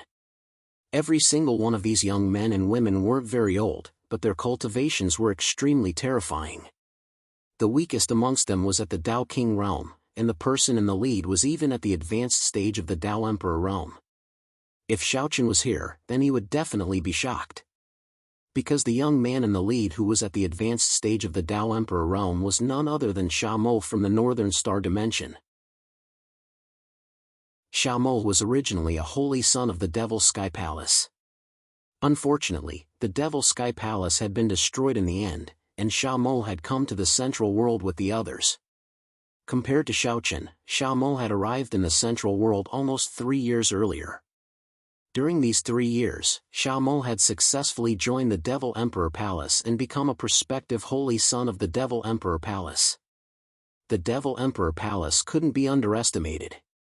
It was a great saint sect of the devil race, and its strength wasn't inferior to the Ghost Emperor sect of the ghost race or the heavenly yin and yang sects of the human race. He didn't know that Sha Mo would appear here, nor did he know that the young man from the devil race he'd just killed was actually a disciple of the Devil Emperor Palace. Killing a disciple of the Devil Emperor Palace was absolutely no small matter. Even if it was just an ordinary disciple, it was still no small matter. He slowly descended to the ruins, and it didn't take long for two disciples of the Devil Emperor Palace to carry out the corpse of the young man from before. Shamo's expression was calm as he looked at the young man whose head had been separated from his body. He seemed as if he didn't care at all. However, this calmness quickly changed. For some unknown reason, a wisp of shock suddenly flashed through Shamo's eyes, but he quickly concealed it. At the same time, Shamo used his own aura to conceal the fierce sword intent that belonged to Xiaochen to prevent others from noticing it. Begging for a monthly vote, begging for a recommendation. Chapter 12:27. Shamo squatted down and seemed to be seriously sizing up the disciple's corpse. However, no one noticed that Shamo had erased Xiaochen's aura from the corpse. In this way, no one could determine Xiaochen's identity as a human from the corpse. Shamo and Xiaochen could be considered old rivals. At the same time, they could be said to be old friends. Thus, Shamo recognized Xiaochen from the aura. Shamo felt very complicated. He was both excited and agitated. Xiaochen had actually appeared in Heavenly Demon City. This was something that Shamo had not expected. On the surface, he acted as if nothing had happened. Soon, a disciple of the Devil Emperor Palace landed in front of Shamo and bowed respectfully. "Senior brother, everyone in the inn has been killed." "Yes, keep the corpse well. Also, see if anyone in the surroundings witnessed what happened," Shamo said indifferently. Hearing Shamo's words, the disciple was about to nod in agreement. However, he was first interrupted by another disciple beside Shamo. "Senior brother, I'm afraid that's not appropriate. We should first seal the city gates." This person looked to be about the same age as Shamo. He was at the initial Dao Emperor realm and was a core disciple of the Devil Emperor Palace. At this moment, his words were filled with hostility. Obviously, this disciple did not like Shamo. Their relationship was not harmonious. This was actually because of jealousy. After all, Shamo had only joined the Devil Emperor Palace for a short period of 3 years. However, he was already a prospective holy son. On the other hand, he was still an ordinary disciple. Thus, this young man and Shamo had always been on bad terms. Of course, what he said was not wrong. They should indeed seal the city gates at the first possible moment to prevent the murderer from escaping. However, Shamo did not care about this at all. "Do I need you to teach me how to do things? Don't you know the punishment for offending a superior in the Devil Emperor Palace? Do you believe that no one will say anything if I kill you right now?" Towards this disciple, Shamo's attitude was extremely cold. Hearing this, although this disciple was unwilling, he did not dare to go against Shamo. He cupped his hands and bowed, "Senior brother, please calm down. It was junior brother who was rude earlier." The Devil Emperor Palace had a strict hierarchy. Contradicting a prospective holy son was indeed a serious crime. Shamo ignored this disciple. The reason why he did not immediately seal the city gates was to give Xiaochen more time so that Xiaochen could take the opportunity to leave Heavenly Demon City. No one noticed Shamo's abnormality, let alone know what Shamo was thinking. Under the deliberate delay of Shamo's actions, the Heavenly Demon City, Shamo was a holy son too. 10 to 10 hours had passed, and it was obvious that Xiaochen and Tianyu had already left the city. They already had a map of the central world. Although there would be some differences in the map due to the fusion of the 4 great astral realms and the central world, the division of the various races' territories would not change. As long as this was ensured, Xiaochen could use this map to find the route back to the human race's territory. They left Heavenly Demon City early in the morning. At night, Xiaochen and Tianyu came to a dense forest not far from Heavenly Demon City to rest. Along the way, they did not discover any pursuers. Xiaochen and Tianyu secretly heaved a sigh of relief. While the two of them were resting, in Heavenly Demon City, in the City Lord's mansion, Shamo's courtyard. At this moment, Shamo, who was cultivating with his eyes closed in the room, suddenly opened his eyes. A middle-aged man with Saint Realm cultivation appeared in front of him and bowed respectfully to Shamo. "Master, we have found them." This middle-aged man was also an expert from the Demon Emperor Palace. However, he did not have a close relationship with the Demon Emperor Palace. He could be considered as Xiaomo's guard, just like Elder Master Bai who followed Xiaochen. Speaking of Elder Master Bai, it had indeed been a long time since he followed Xiaochen. Their main task now was to protect Bai Ruyue and Xiaoqing. With Xiaochen's help, the two of them had also broken through to the Saint Realm. Now that they thought about it, it should be better for them to stay by Bai Ruyue and Xiaoqing's side. They were of the same nature as Elder Master Bai. Therefore, this middle-aged man actually only listened to Xiaomo. Therefore, during the day, when Xiaomo deliberately created an opportunity for Xiaochen, he sent this man to search for Xiaochen's whereabouts. Now, he had finally found him. Hearing this middle-aged man's words, Xiaomo smiled slightly and said, "Brother Xiaochen, I wonder what kind of expression you will have when we meet again." With that, Xiaomo quietly left Heavenly Demon City alone. He did not bring anyone else with him, not even the middle-aged man. Following the middle-aged man's instructions, he came to the dense forest alone. At this time, Xiaochen and Tianyu were also closing their eyes in the dense forest. Recovering the spiritual energy in his body, Xiaochen suddenly stood up. With a thought, the dustless sword appeared in his hand. Looking at the pitch-black dense forest in front of him, Xiaochen coldly shouted, "Who is it? Come out." It was impossible for Xiaochen to be completely defenseless when he was in the territory of the devil race. As such, Xiaochen's sharp senses allowed him to sense that someone was approaching him. Although the person was trying his best to hide his aura, Xiaochen was still able to sense it. Along with Xiaochen's shout, a demon clad in a black robe and whose face could not be seen walked out slowly from the darkness. Upon seeing this demon, Xiaochen's eyes glinted with murderous intent. He didn't know why this demon would appear here. But no matter what, Xiaochen had already decided to kill this demon on the spot. With this thought in mind, Xiaochen did not hesitate and was about to slash out with his sword. But at this moment, the demon in the black robe suddenly spoke. "Brother Xiaochen, I didn't expect to see you here." Along with this voice, Xiaochen's hand movement paused slightly. Then, the demon slowly removed the black robe that covered his face. At this moment, Xiaochen finally saw the appearance of this demon. A look of surprise appeared on Xiaochen's face as he called out in a low voice, "Xiaomo." The demon was naturally Xiaomo. "I didn't expect to see Xiaomo here." At the same time, the dustless sword in his hand disappeared. The two of them looked at each other. Since they parted ways in the Sky River mainland, they had not seen each other for dozens of years. It was almost equivalent to an ordinary person's lifetime.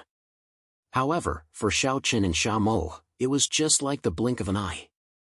Their appearances did not change at all. They were still exactly the same as when they were in the Sky River mainland.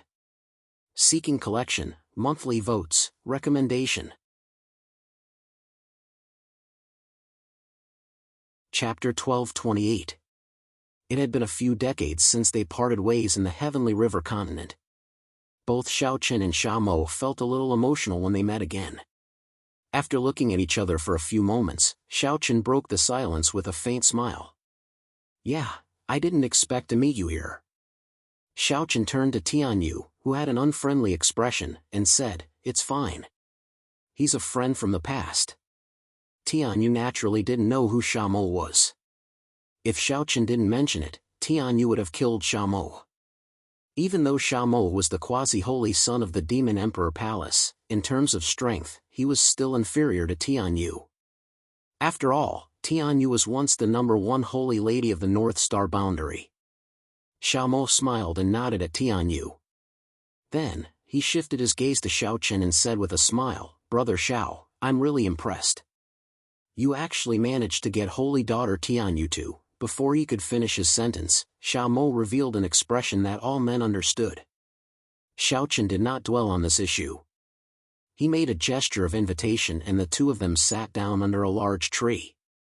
Xiaochen then opened his mouth and asked, "How did you find me?" Xiaochen was a bit confused as to why Xiaomo would appear here. Facing Xiao Chen's question, Xiao Mo did not hide anything and said with a smile, "When I saw the corpse, I knew it was you."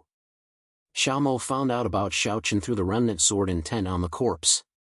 Then, Xiao Mo told Xiao Chen about his experiences over the years. Xiao Chen had heard that Xiao Mo had joined the demonic Sky Palace in the North Star Realm, and now he was in the Demon Emperor Palace. He had not expected Xiao Mo to have experienced so many things, especially when they had crossed the edge of the horizon. It had been a close shave with death, but Xiao Mo was lucky to have made it to the central world alive. Xiao Chen asked after hearing Xiao Mo's words. "Do you hate me?" About the Demon Emperor Palace. Previously, Xiao Chen did not know that Xiao Mo was a disciple of the demonic Sky Palace. In fact, this was normal. After all, Xiao Mo was not well known. Moreover, Xiao Chen did not pay special attention to him. Therefore, it was natural that he did not know. The destruction of the demonic Sky Palace was definitely related to the sacred palace. Since Xiao Mo was the holy son of the demonic Sky Palace, Xiao Chen naturally had reason to guess that he would resent the sacred palace. However, in the face of Xiao Chen's question, Xiao Mo merely smiled and shook his head. What's there to be ruthless about? Survival of the fittest. This is how the world works. Moreover, my feelings for the demonic Sky Palace aren't as deep as you think. Xiao Mo did not feel much about the destruction of the demonic Sky Palace. First of all, Xiao Mo had not been a disciple of the demonic Sky Palace for a long time. Moreover, from the beginning, Xiao Mo had opposed the alliance between the demonic Sky Palace and the Night Ghost Pavilion. Unfortunately, no one listened to him. Therefore, in Xiao Mo's opinion, the destruction of the demonic Sky Palace was completely self-inflicted. He had no intention of bearing a grudge against the sacred palace because of the destruction of the demonic Sky Palace. Xiao Mo was living quite well now. The quasi-holy son of the Supreme Saint sect, the Demon Emperor Palace, was actually not inferior to the holy son of the demonic Sky Palace. In fact, his status was even higher. After all, the Demon Emperor Palace was a Supreme Saint sect. After chatting with each other for a while and recounting their experiences over the years, Xiao Mo finally got to the main topic. He looked at Xiao Chen with a serious expression and asked, "Brother Xiao, why are you in the Heavenly Devil City? You must know that it's not a good thing for a human to appear in the demon race's territory at this time."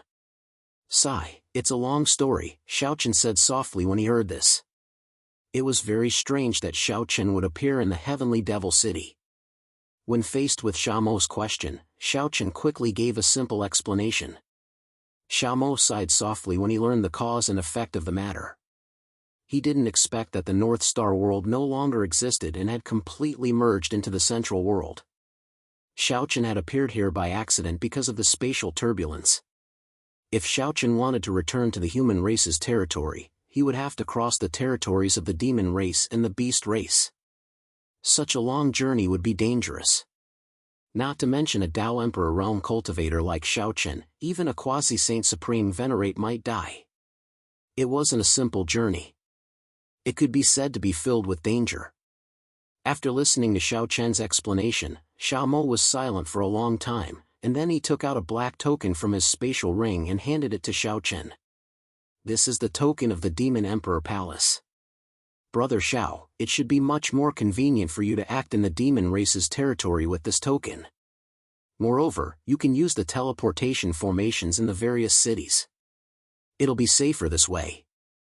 However, once you reach the beast race's territory, there's nothing I can do."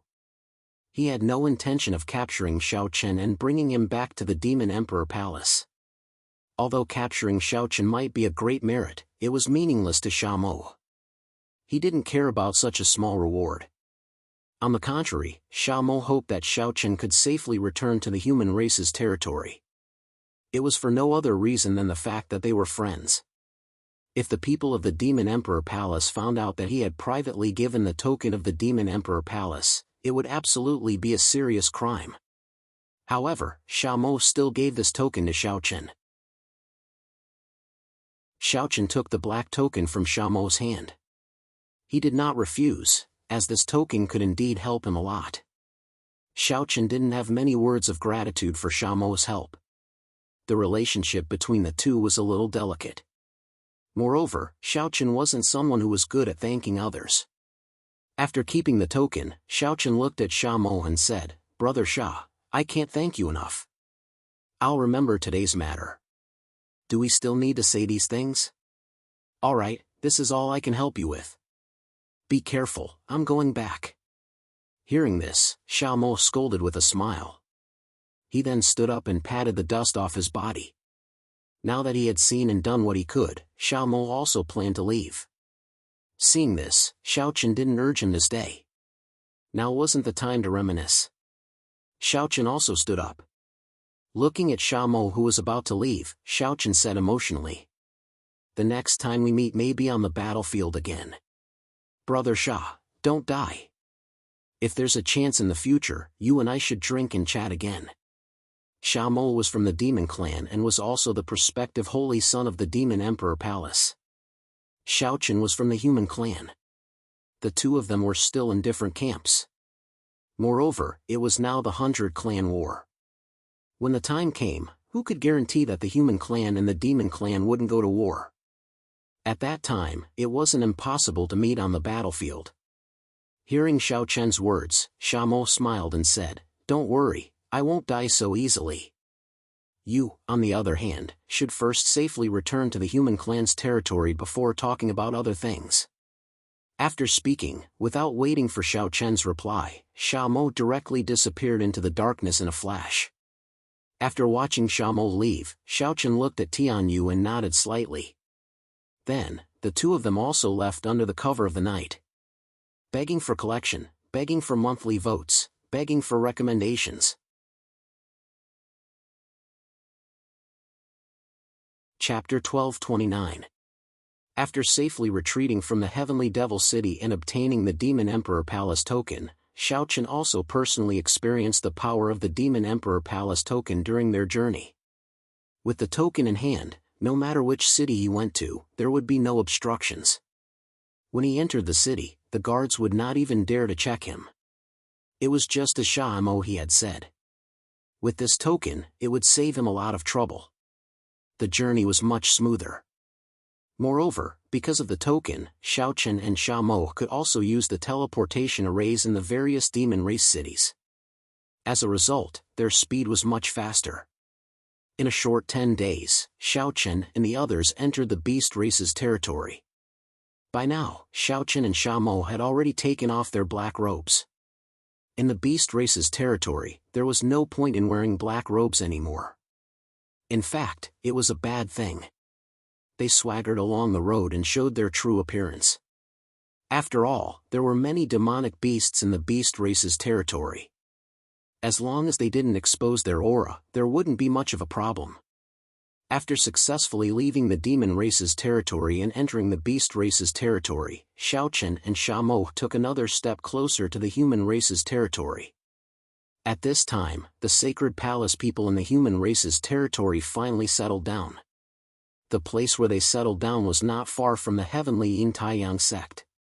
The environment was not bad, and it was much better than the North Star boundary.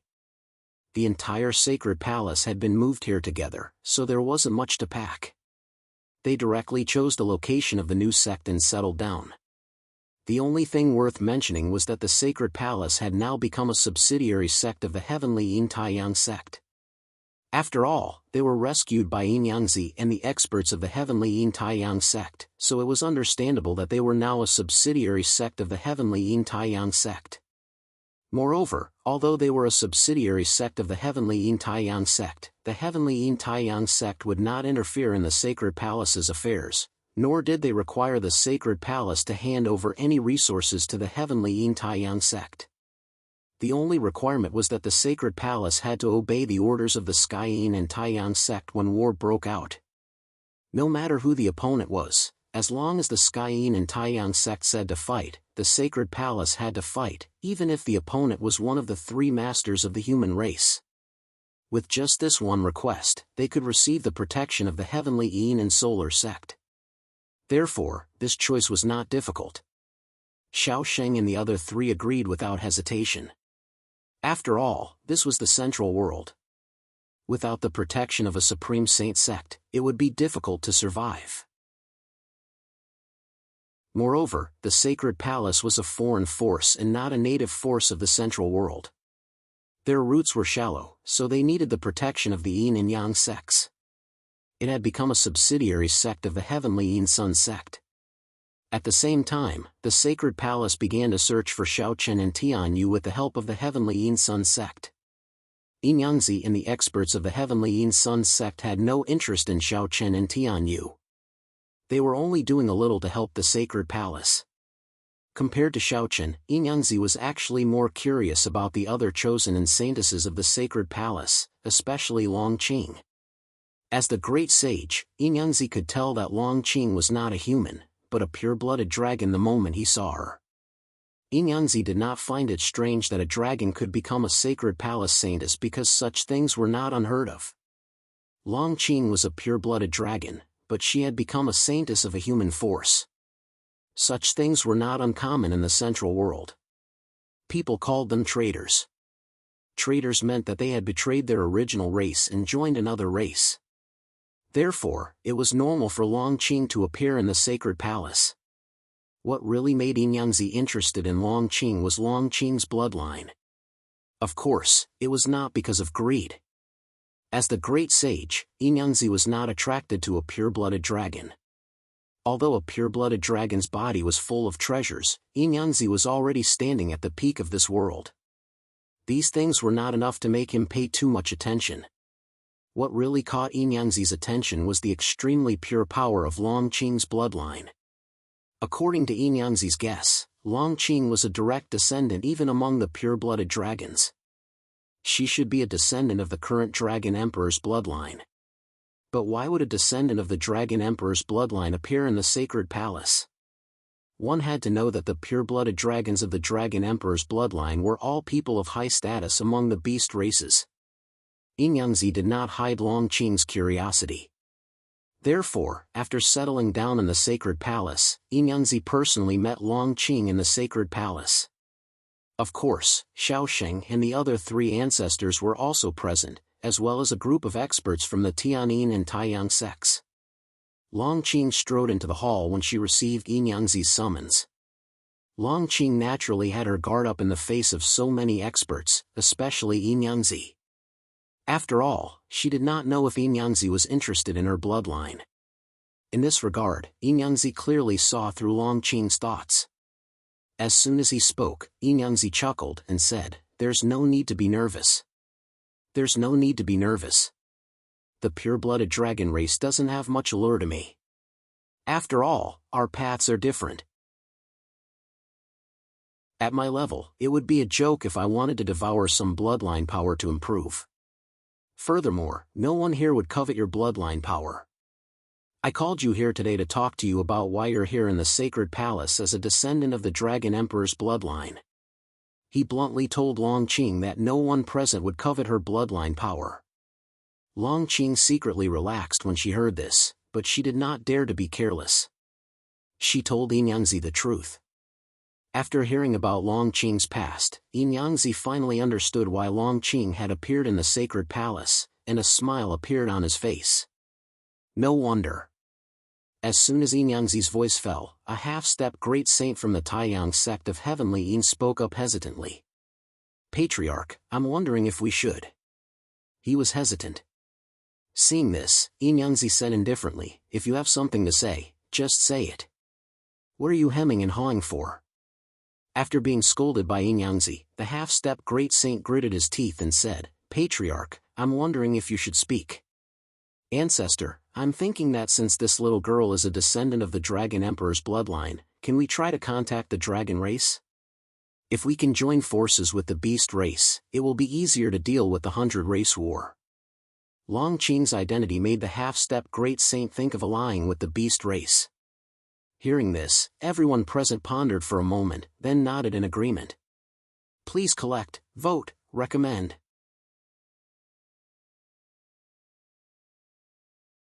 Chapter 1230. Everyone knew that the dragon race valued their bloodline very much, so any pure-blooded dragon race would definitely attract the attention of the dragon race. Hence, when they saw Long Qing, they naturally thought of allying with the beast race. In fact, in the central world, the human race was not considered powerful. Among the various races, the human race was far from the top, and was at most in the upper middle. If they could form a good relationship with the beast race, or even the dragon race, it would definitely be great news for the human race. After all, there were only 3 the great sage in the entire human race, and there were 2 the great sage in the dragon race alone. It was imaginable how powerful the dragon race was. They were almost on par with the entire human race. Hearing everyone's suggestion, Inyanzi did not have much of a change in expression. After a while, Inyanzi waved his hand and said calmly, "There's no need to rush now. It's not too late to talk about it in the future." Everyone's suggestion was to make use of the Long Qing, but it was actually not bad for the Long Qing. However, Inyanzi did not express his agreement, but of course, he did not object either. In Inyanzi's opinion, the possibility of making use of the Long Qing to form an alliance with the dragon race was not high. That's right, the dragon race did value their bloodline very much, but one should not forget that the dragon race was also extremely arrogant. If they wanted to make use of the Long Qing to form an alliance with the dragon race, it would already be a little threatening in bargaining, and the dragon race happened to be an existence that was not afraid of any threats. Hence, it was not realistic to make use of the Long Qing to form an alliance with the dragon race. In fact, if they were not careful, they might even anger the dragon race, and by then, it would be self-defeating. Hence, Inyanzi did not immediately make a decision, and decided to suppress this matter for the future. After hearing Inyanzi's words, everyone did not say anything else.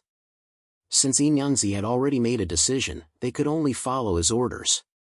No longer dwelling on the matter of the dragon race, Inyanzi looked at Xiao Sheng and the others and smiled.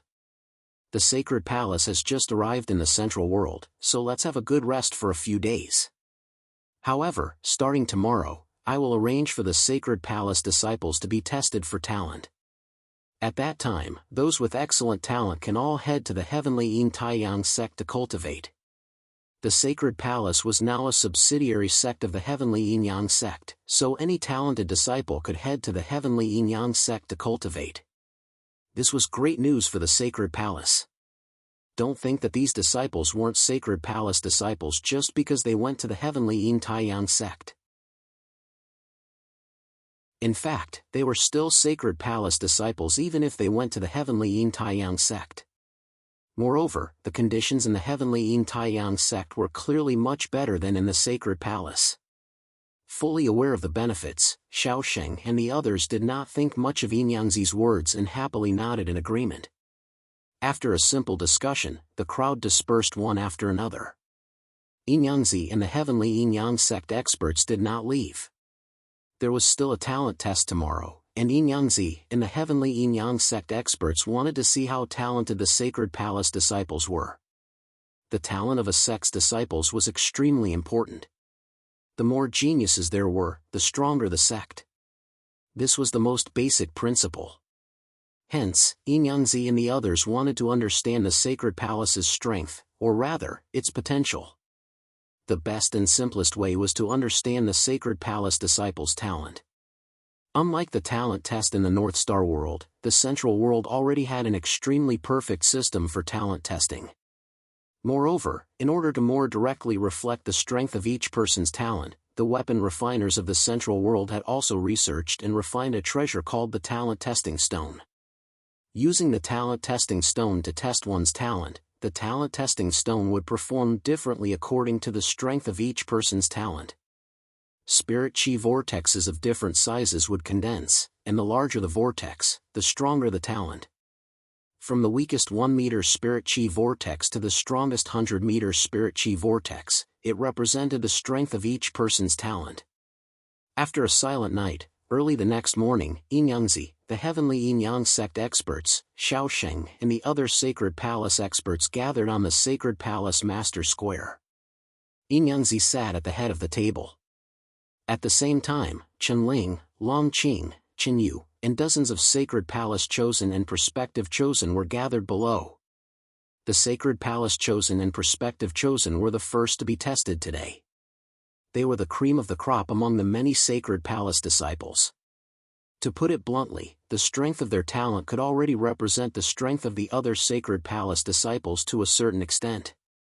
If even the Chosen and Prospective Chosen did not have any talent, there was no need to talk about the other disciples. Therefore, Enyangzi only planned to watch the Sacred Palace Chosen and Prospective Chosen's talent test. As for the other disciples, Enyangzi did not have much interest. He nodded at the old servant standing respectfully beside him.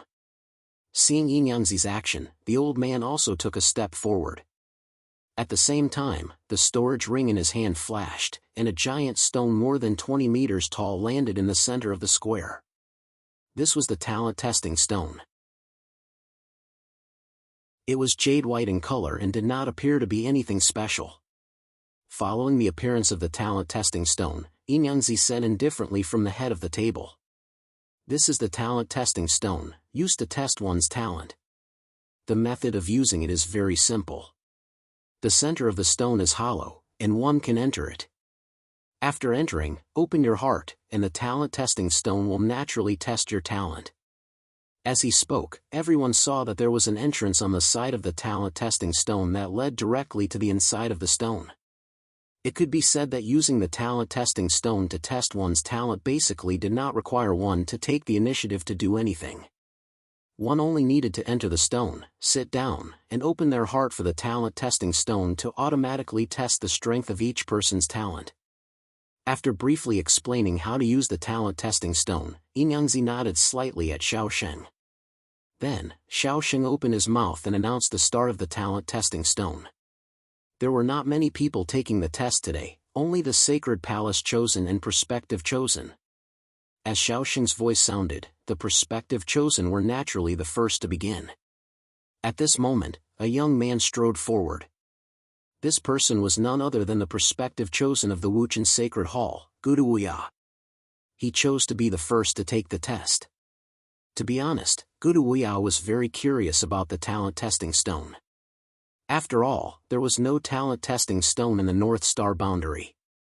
He strode toward the talent testing stone. Then, under the watchful eyes of the crowd, Guduwuya entered the talent testing stone and sat down cross-legged with his eyes closed. At the same time, the talent testing stone began to emit a gentle white light.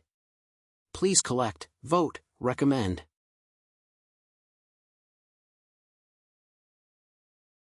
Chapter 1231. As the candidate closest to becoming a chosen, Guduwuya was undoubtedly number one among the Sacred Palace candidates. As Guduwuya sat down cross-legged, the talent testing stone began to emit a faint white light. As the white light appeared, the spiritual energy of heaven and earth began to gather in the air above the talent testing stone, gradually forming a vortex. The appearance of the spiritual energy vortex was the talent testing stone's most direct reflection of a person's talent.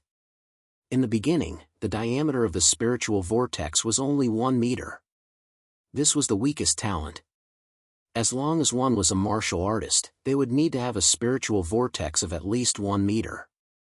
It could be said that this was the threshold of martial arts. If a person did not even have the talent of having a spiritual vortex of 1 meter, then they were destined to have no fate with martial arts in this life. This was the first time they witnessed the Central World's talent testing stone. At this moment, everyone's eyes fell on the spiritual energy vortex, and a hint of curiosity flashed across their eyes. Compared to the Sacred Palace group, Enyangzi and the other Taiyang sect experts were much calmer. After all, they had seen this kind of talent testing stone countless times. Moreover, Guduwuya's talent could only be considered ordinary. However, no one expected that Enyangzi and the others' calmness would soon be shattered. The spiritual energy vortex, which was originally only 1 meter wide, suddenly began to expand. 2 meters, 3 meters, 10 meters, 20 meters, in less than 10 breaths of time, the spiritual energy vortex above Guduwuya's head had expanded to a full 88 meters wide. 88 meters. Although this result wasn't too exaggerated, one couldn't forget that Guduwuya was only a Sacred Palace candidate. He wasn't even a chosen. The 88-meter-long spirit chi vortex was considered above average even among the prospective saints of the heavenly Yin and Taiyang sect. This kid is really just a sacred palace candidate? A quasi-sage of the heavenly Yin solar sect looked at Xiaosheng and the others in disbelief as he looked down at Guduya. It was hard to believe. If Guduya was the chosen of the sacred palace and had an 88-meter spirit chi vortex, it would be easier to accept. However, the truth was that Guduya was only a prospective chosen. This was a little exaggerated. Facing the question, Dipankara smiled and nodded. His name is Guduya. He is indeed the first candidate of our sacred palace. There was nothing to hide. While the experts were still in shock, Guduya's talent test ended. He slowly opened his eyes, walked out of the talent test stone, and bowed to the experts on the high platform. At the same time, the quasi-saint supreme sovereign of the heavenly Yin and solar sect also nodded with a smile. This kid is not bad. Although he isn't a chosen, his talent isn't any weaker than a chosen. If he is carefully nurtured, I believe he won't be any weaker than the sacred palace chosen. The quasi-saint supreme sovereign clearly thought highly of Guduya. In his opinion, the reason Guduya couldn't become a sacred palace chosen wasn't because he wasn't talented enough. On the contrary, Guduya's talent had likely surpassed the sacred palace chosen. It was just that he hadn't fully matured yet. At the same time, the quasi-saint supreme sovereign took a deep look at Guduya, as if he was thinking about something. No one knew what the quasi-saint supreme sovereign was thinking. After Guduya's good start, the other candidates also began their talent tests one after another. Compared to Guduya's stunning performance at the beginning, they didn't think there would be anything more eye-catching. But who would have thought that in addition to Guduya, there would be two more candidates among the sacred palace chosen that surprised the experts of the heavenly Yin and solar sect. One was Huangfu Ao, whose spiritual energy vortex had reached 87 meters, which was only 1 meter shorter than Guduya's. The second was Ouyang Roshua, whose spiritual energy vortex had reached 86 meters. Guduya, Huangfu Ao, and Ouyang Roshua's spiritual energy vortexes were all shocking. At the same time, the gap between the three wasn't that big. He had never imagined that the sacred palace would be hiding three such talented individuals. Moreover, all three of them were only prospective chosen, and not a single one of them was a chosen.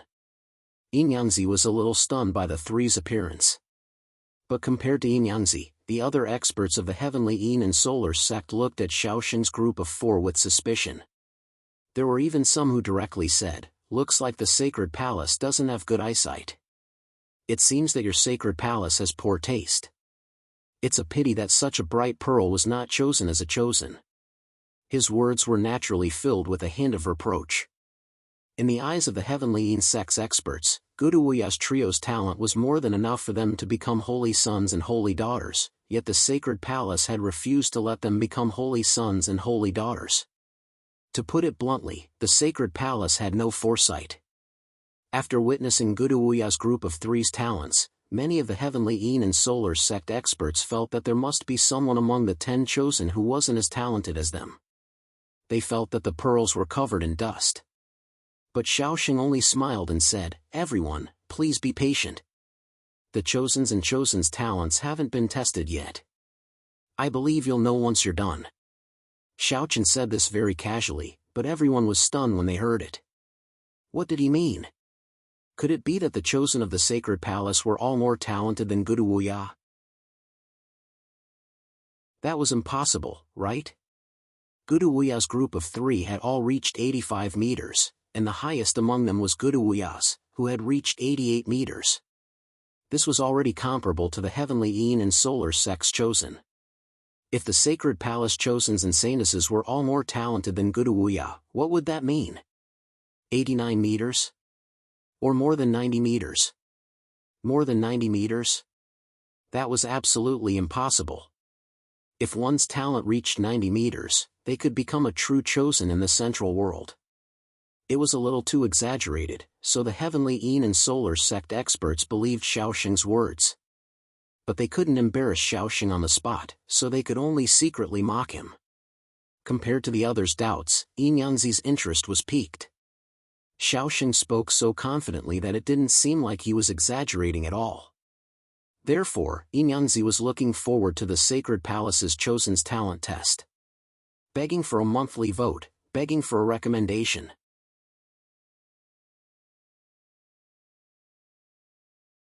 Chapter 1232. The experts from the Yin and Yang sects all thought that Guduwuya and the other two were pearls covered in dust. With their talent, it shouldn't be a problem for them to become chosen in a quasi-saint sect like the Sacred Palace. However, all three of them were Sacred Palace candidates, and not a single one of them was a chosen. It could be said that they felt a sense of injustice for the three of them. However, such doubts would soon be dispelled because from now on, it was finally the Sacred Palace Chosen's turn to test their talent. All the candidates had already finished their tests. Apart from Guduwuya, Huangfu Ao, and Ouyang Roshua, who had outstanding performances, the rest of them did not have much to say. Their talents were basically at the level of 60 or 70, which was not considered top-notch. The previous test had left a deep impression on the Guduwuya trio. Now, it was the turn of the Sacred Palace Chosens and Saintesses. For a time, everyone on the high platform once again focused their attention on the talent testing stone. Now that Xiaochen was not around, there were only 9 of the 10 holy sons and holy daughters left in the Holy Palace. The first one to come out for the test was Jiangyu, who was ranked 10th, which meant that he was at the bottom of the list. He was in charge of the Mountain Holy Palace of the Holy Palace. The test should be conducted according to the ranking, so Jiangyu was the first to step forward. Under everyone's gaze, he strode into the talent testing stone. As Jiangyu sat down cross-legged, the experts from the Yin and Yang sects on the high platform couldn't take their eyes off him. They all wanted to see how capable this Sacred Palace Chosen was to be able to prevent Guduwuya and the other two from becoming chosen. Under everyone's gaze, the talent testing stone glowed with a faint white light again. At the same time, a spirit energy vortex slowly formed above Jiangyu's head. 1 meter, 5 meters, 10 meters, 50 meters, in an instant, Jiangyu's spirit energy vortex broke through the 80-meter mark. It quickly surpassed Ouyang Roshua's 86 meters, then Huangfu Ao's 87 meters, and finally reached the same height as Guduwuya's 88 meters. Seeing that his spirit energy vortex had reached 88 meters, which was the same height as Guduwuya's, the experts from the Yin and Yang sects who were originally complaining about Guduwuya and the other two couldn't help but speak up. But before they could say anything, someone else spoke up. It's still growing. His spirit energy vortex is still growing. Sure enough, Jiangyu's spirit energy vortex finally reached the 89-meter mark. An 89-meter-long spiritual chi vortex. It was even stronger than Guduwuya's. Such a result was beyond the expectations of the experts of the Solar Sect and Heavenly Yin Sect. They hadn't expected this at all.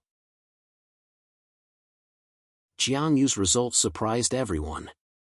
Next up was the 9th Holy Maiden, Yunchuan. She was in charge of the Flowing Stream Sacred Hall. Yunchuan sat down cross-legged on the stone. Her spirit energy vortex quickly took shape, and like Jiangyu, it stopped at the 89-meter mark. Jiangyu and Yunchuan's innate talent had both reached 89 meters. After them, Hufei and Quan Lan's innate talent had also reached 89 meters. Of the 10 holy sons and holy maidens of the Sacred Palace, apart from Xiaochen, 4 of them had reached the 89-meter mark. The experts from the Yin and Yang sects couldn't believe their eyes. Fortunately, no one had managed to reach the 90-meter mark yet. Otherwise, it would have been a huge shock to everyone. No one had reached the 90-meter mark. Just as everyone was thinking about this, it was Bai Yi's turn to take the test. His spirit energy vortex began to expand at a terrifying speed as soon as it was formed. It soon reached the 89-meter mark, but it wasn't over yet. His spirit energy vortex was still growing, but at a much slower rate. This person's talent has reached the 90-meter mark? A 90-meter mark was already a person who had a slight chance of becoming a holy son or holy maiden of the central world. Moreover, even in the yin and yang sects, a 90-meter mark was enough to compete with the top holy sons. In the entire yin and yang sects, excluding the true holy sons and holy maidens, there were only 5 people who had reached the 90-meter mark. Was such a peerless genius about to appear in the sacred palace? Everyone stared at the spirit energy vortex above Bai Yi's head in disbelief. Under everyone's gaze, Bai Yi's spirit energy vortex finally stopped at a height of 90 meters above the ground. This, what's his name? What's his name? This old man wants to accept him as a disciple. This old man wants to accept him as a disciple. It really reached the 90-meter mark. For a moment, a quasi-sage great sovereign couldn't care less about his image and asked Xiaoxing's group of 4. He immediately decided to accept Bai Yi as a disciple. A 90-meter mark was definitely a peerless genius. Even if he couldn't enter the saint rankings in the future and become a true holy son or holy maiden, he would definitely be ranked in the first echelon below them. Such a heaven's pride was naturally exciting. In the face of the quasi-sage great sovereign's excitement, Xiaoxing replied truthfully with a smile. While everyone was talking, Bai Yi completed the test. Then, the Lotus Emperor strode out. Seeing the Qing Emperor walk out, the experts gathered their thoughts and focused their attention on him. Bai Yi had shocked them too much just now. What kind of result would the Qing Emperor give them now? They had completely forgotten about the Guduya trio. They had previously thought that the Guduya trio were pearls covered in dust, but now it seemed that wasn't the case. The reason why the 3 of them weren't ranked as holy sons and holy maidens of the sacred palace was entirely because the holy sons and holy maidens of the sacred palace were indeed stronger than them. At the very least, from the beginning of Jiang Yu's test until now, none of the holy sons and holy maidens of the sacred palace were weaker than Guduya trio. After a moment of staring at the Qing Emperor, who was already sitting cross-legged, someone exclaimed. Another heaven's pride at the 90-meter mark. Emperor Qing's spiritual energy vortex broke through the 90-meter mark with an unstoppable momentum. Someone exclaimed in surprise, but before he could finish speaking, the expert stood up abruptly as if he had seen a ghost and cried out, "What the hell is going on? It's still growing, it's still growing." The Azure Emperor's spiritual chi whirlpool reached 90 meters, but it didn't stop there. Instead, it continued to grow. Sensing this, the experts of the Taiyang sect on the high platform could no longer sit still. Their mouths were agape, and their jaws dropped to the ground. It could be said that they were dumbfounded. While they were dumbfounded, the Qing Emperor's spirit energy vortex finally stabilized at the 92-meter mark. Begging for collection, begging for monthly votes, begging for recommendations.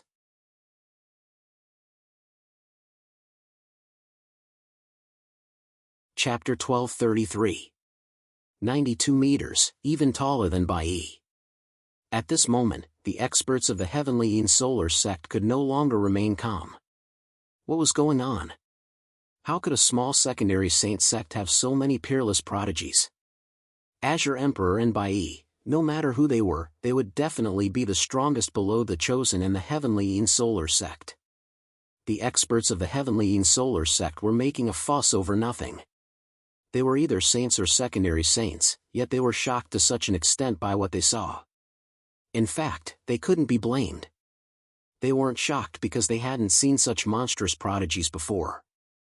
On the contrary, there were people in the Heavenly Yin Solar sect who were more talented than Azure Emperor and Bai Yi, but those were chosen and saintesses who were truly ranked on the saint rankings.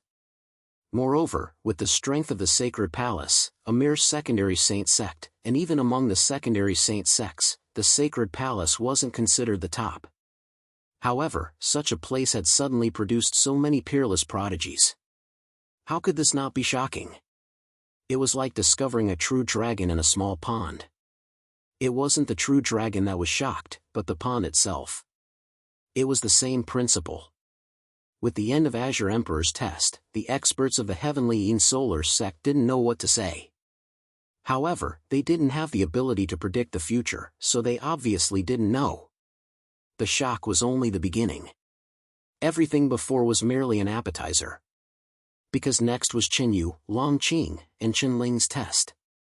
If the 10 chosens and chosens of the sacred palace were to be categorized into 3 levels, the weakest of which were naturally Quanlan, Hufei, Yunchuan, and Jiangyu. This could be seen from their talent test results. All 4 of them had talents of the 89-meter scale, so there wasn't much of a difference between them. The second level was Bai Yi and Azure Emperor. Both of their talents had reached 90 meters, clearly widening the gap between them and Quanlan and the other 3. As for the first level, it was naturally Xiao Chen and the other 3, starting from Qinyu. No matter how one looked at it, Xiao Chen, Qinling, Longqing, and Xiao Chen were all far superior to the other saints. In the North Star boundary, only Xiao Chen and the other 3 had the strength to fight one-on-one with the other quasi-sage sect saints. Unbeknownst to them, what happened next was truly shocking. At this moment, Qinyu was the first to walk out. He lazily walked into the talent testing stone and sat cross-legged. Perhaps it was because they had yet to recover from the shock of the Azure Arch. At this moment, the many experts of the Heavenly Yin and Taiyang sect were still thinking about the Azure Thearka's 92-meter-long spirit chi whirlpool. While everyone was still in a daze, Qinyu's test began. The spiritual energy vortex above his head surged wildly and quickly broke through the 90-meter mark. However, its momentum did not decrease. In an instant, it surpassed the 92-meter mark and surpassed Emperor Qing. Seeing that the spiritual energy vortex above Qinyu's head had surpassed his own, the Qing Emperor revealed a helpless and bitter smile. As expected, the Qing Emperor knew Qinyu too well. This guy was an unfathomable existence, mysterious and terrifying. It surpassed. Amidst the shock, someone finally noticed Qinyu's spiritual energy vortex and involuntarily exclaimed. Hearing this, everyone's eyes frantically gathered on Qinyu. The spiritual energy vortex had already reached the 95-meter mark. 96 meters. 97 meters. 98. At the 95th meter, Qinyu's spiritual energy vortex continued to grow. Under the watchful eyes of everyone present, it finally stopped at the 99th meter. A 98-meter spiritual energy vortex. Such talent, how to put it, was not inferior to the saints of the Heavenly Yin and Taiyang sects. This could no longer be described as shocking, but terrifying. It was simply unimaginable that such a monstrous existence existed in a small quasi-sage sect. Even Yin Yangzi, who was sitting on the main seat, had a slight change in expression. Even the great saints were shocked, but Qinyu walked out of the talent testing stone with an indifferent expression and immediately returned to the crowd. A 98-meter spiritual energy vortex could be said to be the top talent in this world. Those who could reach this level were all existences who had left their names on the saint ranking, but today, one of them had appeared in the sacred palace. Qinyu's result made the experts of the Heavenly Yin and Taiyang sects feel like the world was going crazy.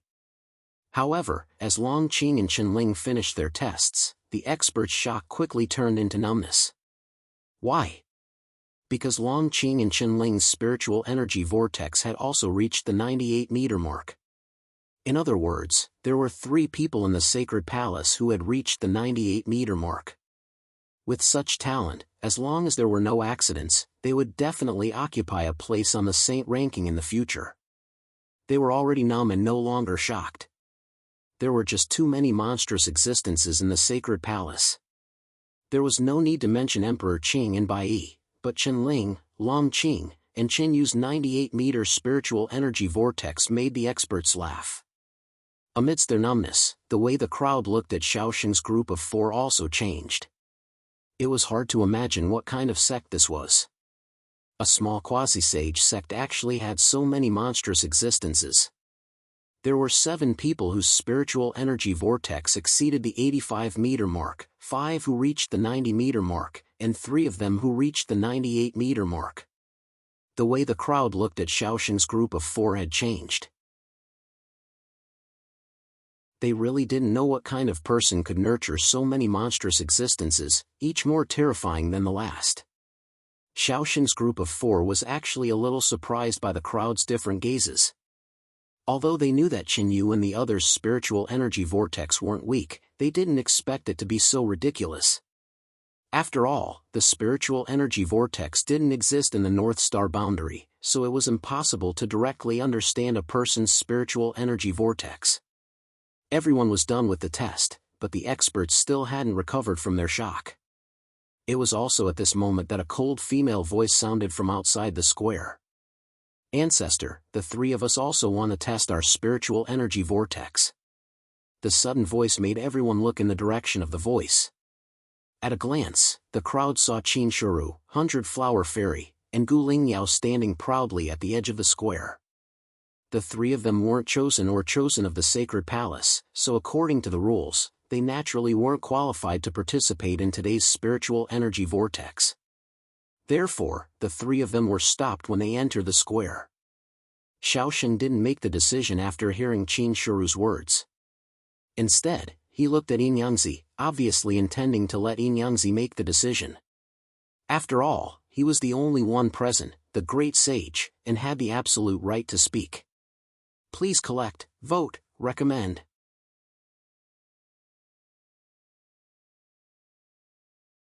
Chapter 1234. Faced with Xiaoshen's gaze, Yangzi glanced at Qin Shuru and the other two girls and asked with great interest, "Are these three little girls also chosen of the sacred palace?" "No." Xiaoshen shook his head and explained. "The three of them are the wives of the first chosen of the sacred palace, Xiaochen. They are not saintesses or prospective saintesses of the sacred palace, so they were not included in today's test. However, although they are not saintesses or prospective saintesses of the sacred palace, their talents are not weak. At the very least, they are stronger than Guru Wuya and the other two."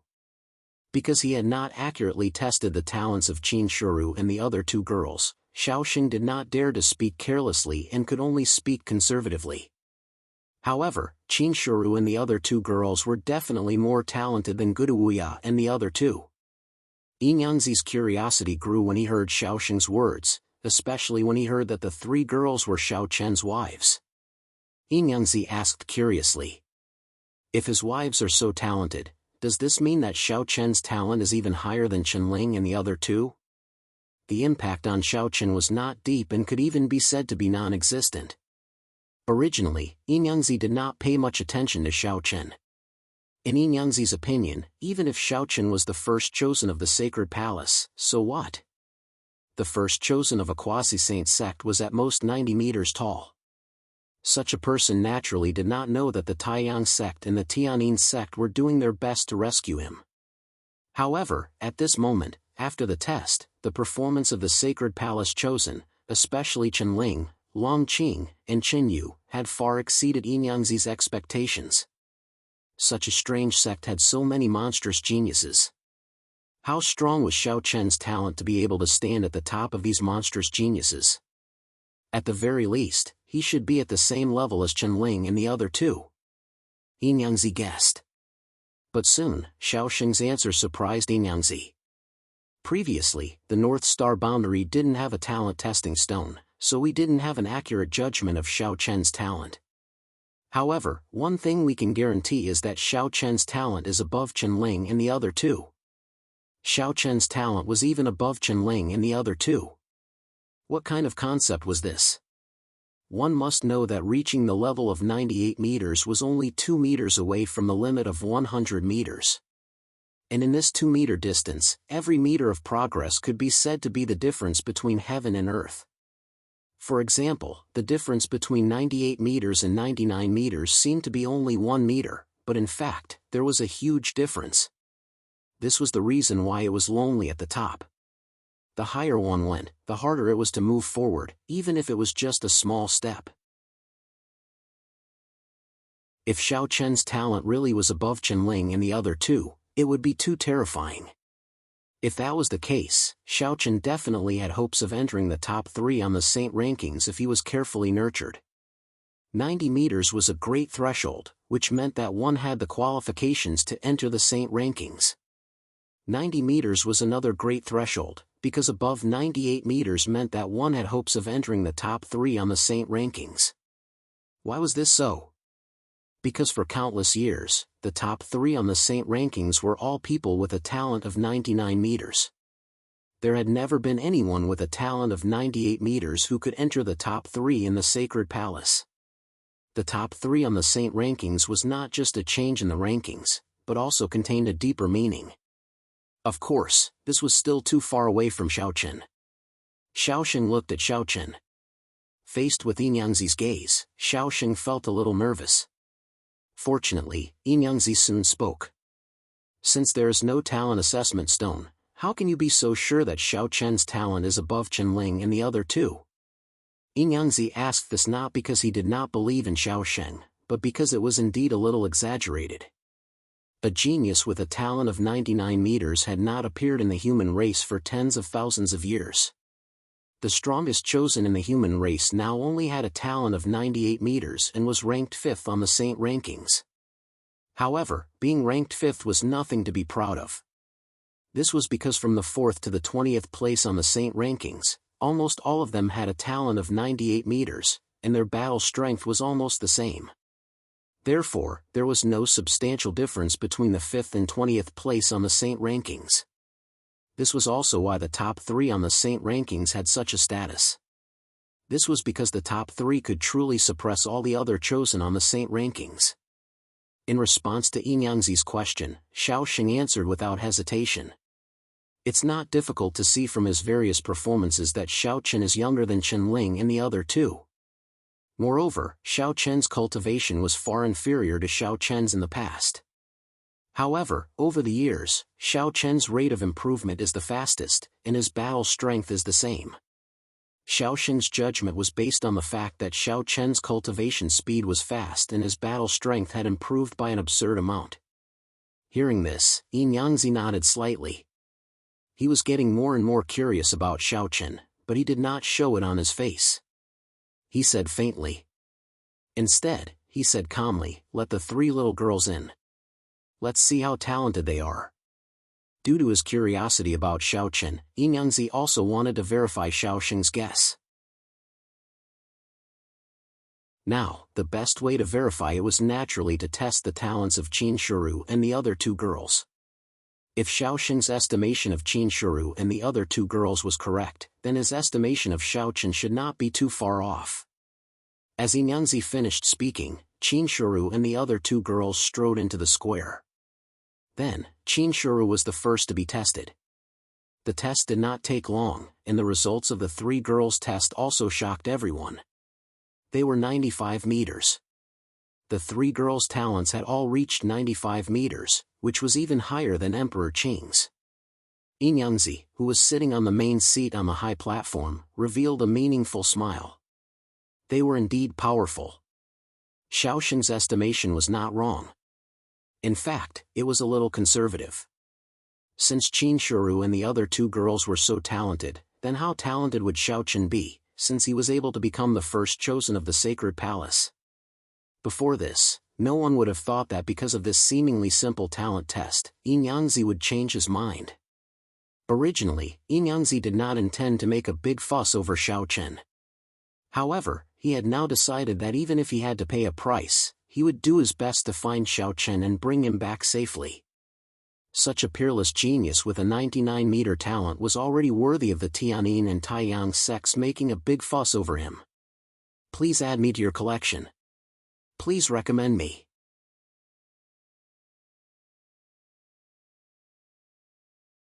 Chapter 1235. Because of what was supposed to be a very simple talent test, Yinyangzi changed his mind. It was also because of this decision that Xiaochen received crucial help at the most dangerous time, allowing him to safely return to the human territory. Of course, this was all a story for later. After Qin Shuru and the other 2 girls finished their test, the talent test was finally over. In less than a day, the Sacred Palace had given the Heavenly Yin and Taiyang sect experts an unexpected shock. A quasi-saint sect that no one paid any attention to had suddenly produced so many monstrous geniuses. While the Heavenly Yin and Taiyang sect experts were shocked, they were also filled with curiosity towards the Sacred Palace. What was the reason for a small quasi-saint sect to nurture so many monstrous geniuses? With such curiosity in their hearts, the day's talent test was announced by Inyanzi. At the same time, Guduwuya and the other two, as well as all the sacred palace chosen and saintesses, including Chinshuru and the other two girls, were all qualified to cultivate in the heavenly Yin and Taiyang sect. In addition, Shaosheng and the other three, as well as the sacred palace saint sovereigns, had also become guest elders of the heavenly Yin and Taiyang sect. They could also obtain the heavenly Yin and Taiyang sect's cultivation resources, as well as use of various cultivation secret realms and so on. Not only did they accept Chenling and the other prodigies, but they also accepted Shaosheng and the other experts of the older generation into the heavenly Yin and Taiyang sect as guest elders. This method of handling matters was actually inseparable from the heavenly Yin and Taiyang sect itself.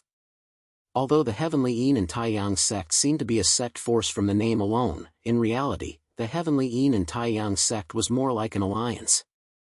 Apart from those who originally belonged to the heavenly Yin and Taiyang sect, the other disciples and guest elders of the heavenly Yin and Taiyang sect were just like the sacred palace.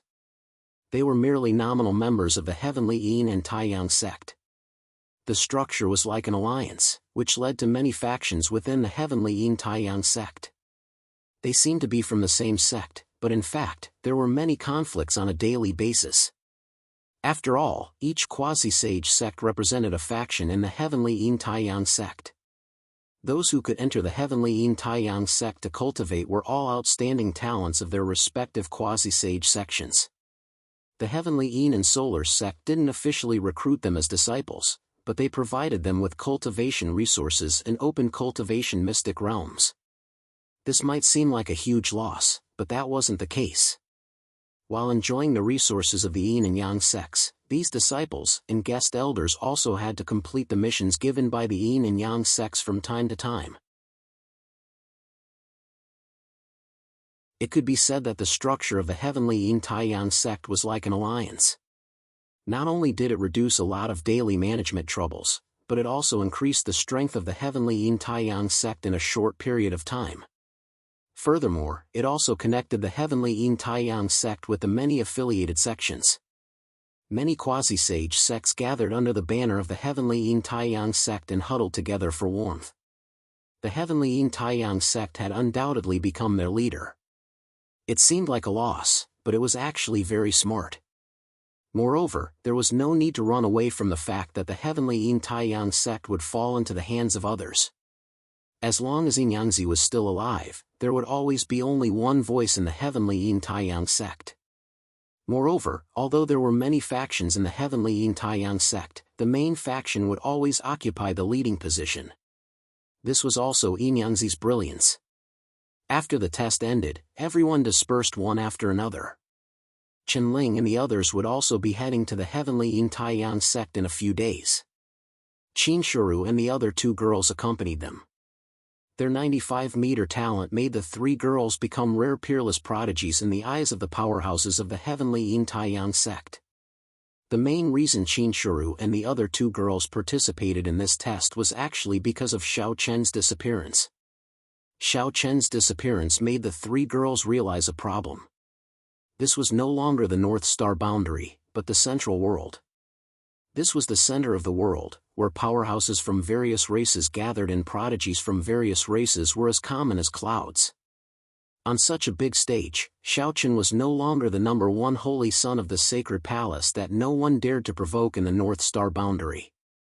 The three girls also didn't want to need Xiaochen's protection every time they encountered danger in the future. They also wanted to fight side by side with Xiaochen, and strength was a must to achieve this. Therefore, the three girls came to participate in this talent test and used their own talents to attract the attention of the powerhouses of the heavenly Yin Taiyang sect in order to exchange for a better cultivation environment and cultivation resources for themselves. The three girls wanted to become stronger. They wanted to be on the same level as Tianyu and be able to fight side by side with Xiaochen. They didn't want to be a vase or a burden to Xiaochen. Although they also knew that they couldn't reach Xiaochen's level, let alone surpass Xiaochen, the three girls only wanted a chance to stand by Xiaochen's side. They only hoped to be able to closely follow in Xiaochen's footsteps. They didn't know what had happened in the sacred palace, nor did they know that after the talent test, Yanzi directly ordered the heavenly Yin Taiyang sect and all subordinate sects to search for Xiao Chen's whereabouts with all their strength.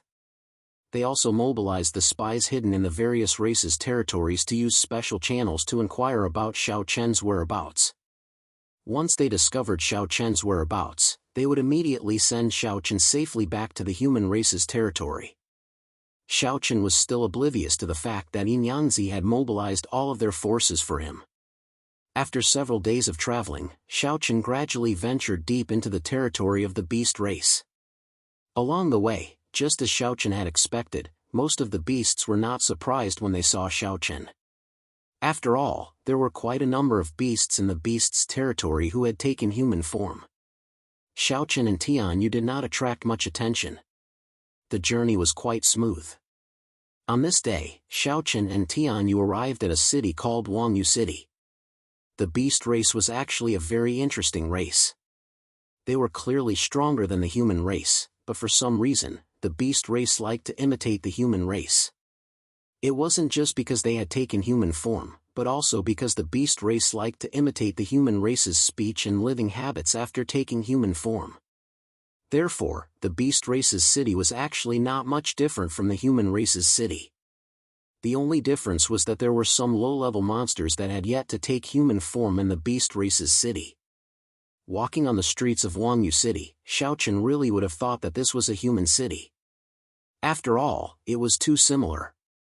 Just as Xiao Chen and Tianyu were looking at the shops on both sides of the street and looking for an inn to stay at tonight, they suddenly heard an angry scolding. "Little brat, you're courting death. How dare you come to our Linfeng restaurant to eat and drink? I'll beat you to death today. Begging for your collection, begging for monthly votes, begging for recommendations."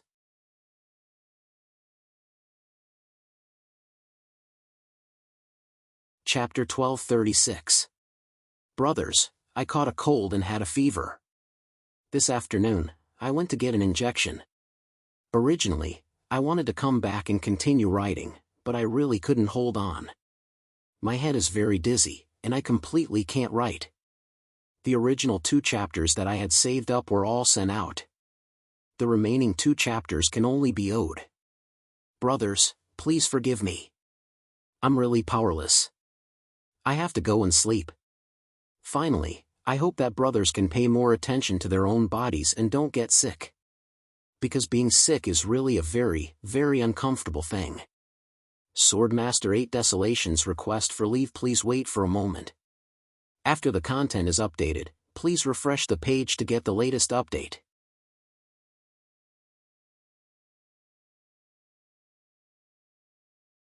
Chapter 1237. The clamorous sounds of beating and cursing quickly drew Xiao Chen's attention. He looked towards the source of the sound and saw a young man in embroidered clothes being pressed down on the ground and bashed up by a few robust men. It wasn't difficult to discern from the furious curses of the robust men that the young man had probably eaten a free meal. However, Xiao Chen was slightly curious because those robust men were merely at the Taoist realm, yet the young man in embroidered clothes was at the advanced stage of the Tao Emperor realm. They weren't on the same level at all. With the young man's cultivation, he could casually crush those robust men, but it just so happened that the young man didn't have any intention to fight back. A young genius at the advanced stage of the Tao Emperor realm was actually being bashed up by a few ants at the Taoist realm. This was slightly strange indeed, and the spectators in the surroundings were discussing this in low voices. It's that kid again. He really isn't afraid of death. He actually came to the Phoenix Pavilion to freeload again. The spectators in the surroundings discussed in low voices. Based on what they said, it seemed like this wasn't the first time the young man had come to the Phoenix Pavilion to eat a free meal. The Phoenix Pavilion was the largest restaurant in Kingly Harmony City. Not only did it have fine wine and delicacies, there were even many beautiful young women from the beast race there. The Phoenix Pavilion was extremely famous in Kingly Harmony City. Xiao Chen was merely slightly curious, and he didn't intend to meddle in the business of others. Even though he was puzzled as to why the young man in embroidered clothes didn't fight back, and based on the young man's appearance and dressing, he didn't seem like someone who lacked money, so why would he eat a free meal? He was slightly puzzled, but all of this had nothing to do with Xiaochen. So, he merely stood there and took a few glances before Xiaochen strode away with the intention of leaving. The most important thing right now was to return to the human territory as soon as possible. That was the most important thing, and everything else wasn't important. Xiaochen intended to leave. Right when he was about to brush past the young man in embroidered clothes who was originally completely indifferent seemed to have sensed something. He first glanced at Xiaochen, and then a strand of force erupted from his body and forcefully blasted the robust men in the surroundings away. The robust men were surprised that they were blasted away for no rhyme or reason, but none of them had imagined that it was the young man in embroidered clothes. After all, it wasn't the first time they'd bashed the young man in embroidered clothes, and the young man in embroidered clothes hadn't been able to fight back at all. Obviously, none of them felt that he was an expert. However, the young man in embroidered clothes had already arrived before Xiaochen, and grabbed Xiaochen's arm. Brothers is brothers.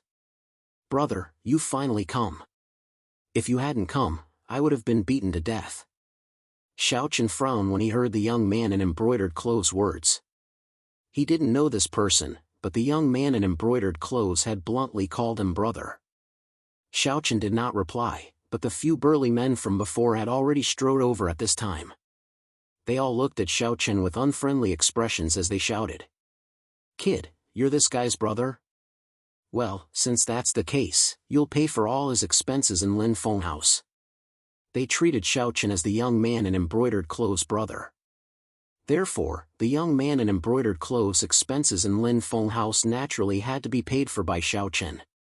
A cold glint flashed across Xiaochen's eyes when he heard the robust men's words. How dare a few ants in the Dao Gate realm act so presumptuously in front of him?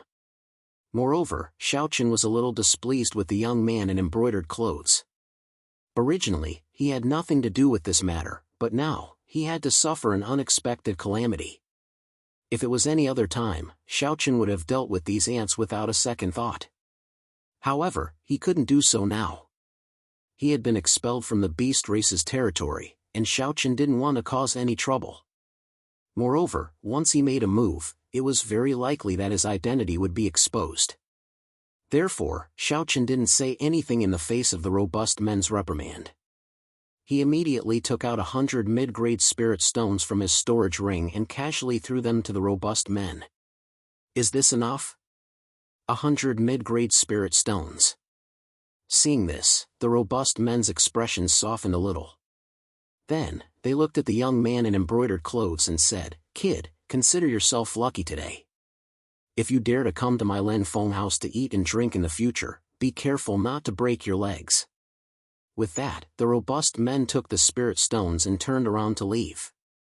Seeing this, Xiaochen also prepared to leave. Although he had been cheated by the young man in embroidered clothes, Xiaochen didn't have any intention to bicker with him. Unfortunately, even though Xiaochen didn't intend to bicker with the young man in embroidered clothes, the young man in embroidered clothes was a little unforgiving.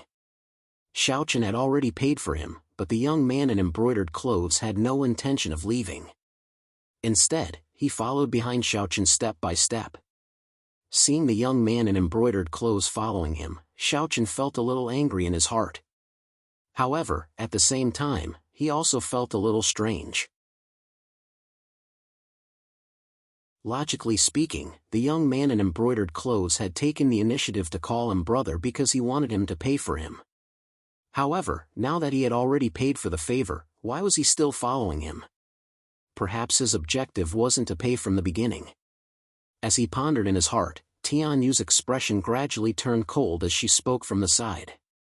Husband, should we make a move and deal with him? Killing intent had clearly arisen in Tianyu's heart when she saw an inexplicable person following her. Even though the young man in embroidered clothes possessed a cultivation at the advanced stage of the Dao Emperor realm, both Xiaochen and Tianyu were confident in their ability to kill him. However, when he heard Tianyu, Xiaochen shook his head instead. This was Royal Harmony City, and fighting here would obviously draw a great deal of unnecessary trouble. Moreover, Xiaochen kept having the feeling that the young man's identity was probably not simple. He allowed the young man to follow him, and the young man seemed to have become familiar with Xiao Chen. Not only did he not notice the killing intent that Tian Yu unconsciously emanated, he even chatted with Xiao Chen with a warm expression. "Brother, I really have to thank you for earlier. Why don't I treat you to a meal? There's a restaurant in Royal Harmony City, and their wine is very good. How about it? I'll treat you." All along the way, the young man spoke to himself, and Xiao Chen and Tian Yu paid no attention to him at all. They arrived at a restaurant, and Xiao Chen entered and asked for a private room. The young man didn't regard himself as an outsider at all as he followed Xiao Chen and Tian Yu into the room. The three of them sat down. At this moment, there was no one else present. Xiao Chen looked at the young man in embroidered clothes and asked indifferently, "Why are you following us?" All along the way, the young man gave others the feeling that he was a street vendor. He had a handsome appearance, yet he gave others the feeling that he was extremely wretched. However, when he heard Xiao Chen's words, the wretched appearance on the young man's face instantly vanished, and it was replaced by an indifferent and noble bearing. A wisp of a smile appeared on the corners of the young man's mouth as he looked at Xiao Chen and said, "I'm really curious. As a human, why do you have the aura of a pure-blooded dragon? I had another injection this morning, and it's much better than yesterday. When I came back, I insisted on writing an article. I'll take a nap now, and write it in the afternoon. There shouldn't be a problem with the 4th chapter today. As for the 2 chapters that I owe yesterday, I'll make them up after I recover."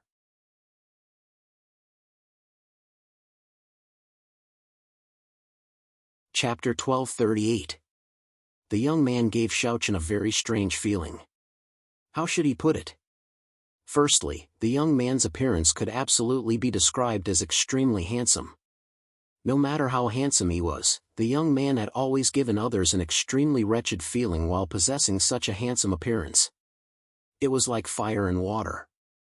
A handsome appearance and a wretched bearing shouldn't have appeared on the same person, yet it just so happened that the young man before him had accomplished it. The young man possessed a cultivation at the advanced stage of the Tao Emperor realm, but for some unknown reason, Xiao Chen instinctively felt danger when he faced the young man. It was quite laughable when he thought about it because he actually felt danger from a person at the advanced stage of the Tao Emperor realm. It was truly a very strange thing. Moreover, the young man seemed to have instantly become a different person. The wretched feeling he had from before had vanished without a trace, and his bearing had undergone a tremendous change as well. However, this wasn't the thing that surprised Xiao Chen the most. The thing that surprised him the most was the young man's words. "I'm truly curious. Why does a human like you possess the aura of a pure-blooded dragon?" The young man spoke. A wisp of killing intent flashed through Xiao Chen's eyes when he heard this. The young man had seen through his identity as a human. Once his identity as a human was exposed in the territory of the beast race, it would definitely be extremely troublesome.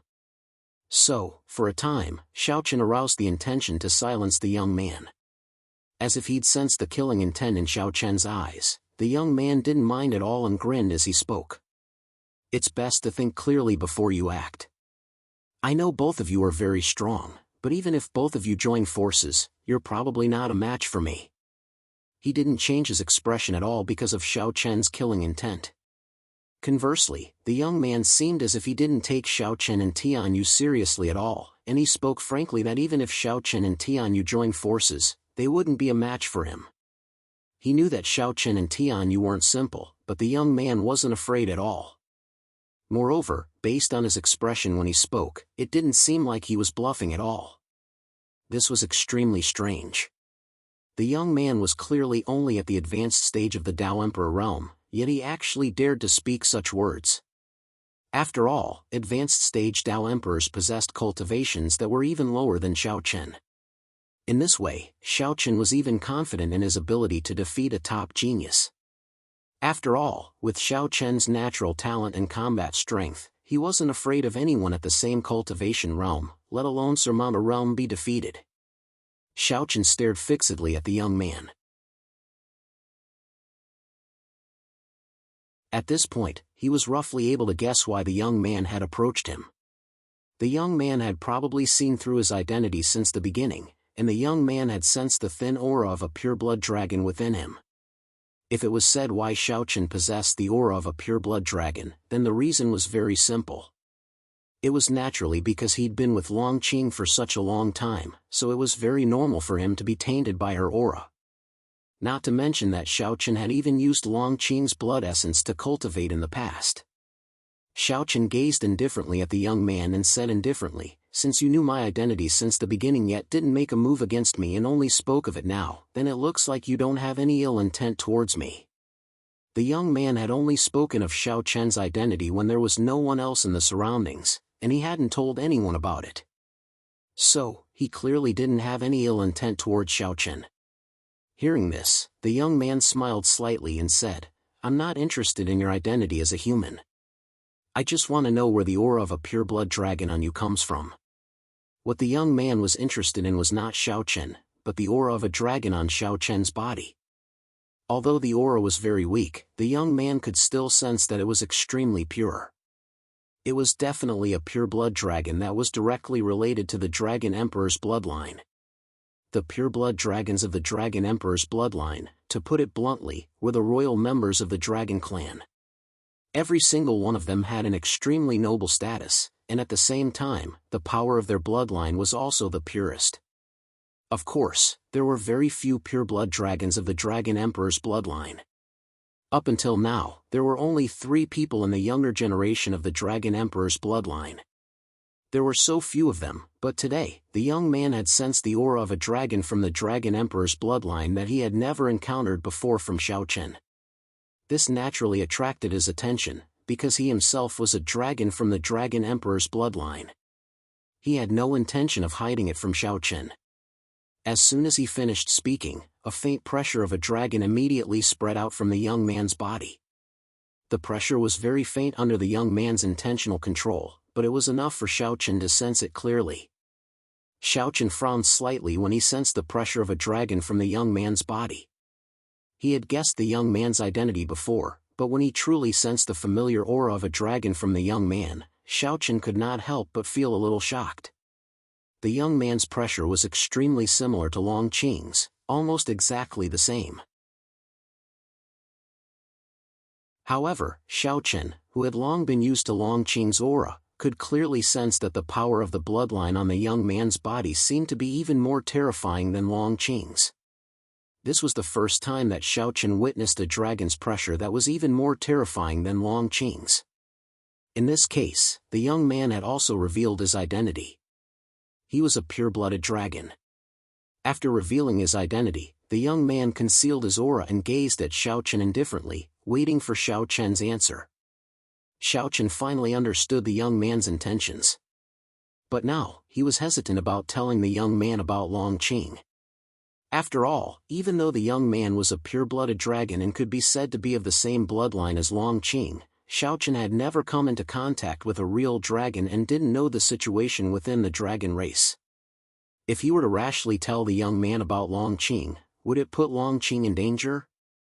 Xiaochen was in a dilemma. But shortly after, he made up his mind. Since the young man recognized his identity and was also a pure-blooded dragon, he should have a high status in the beast race.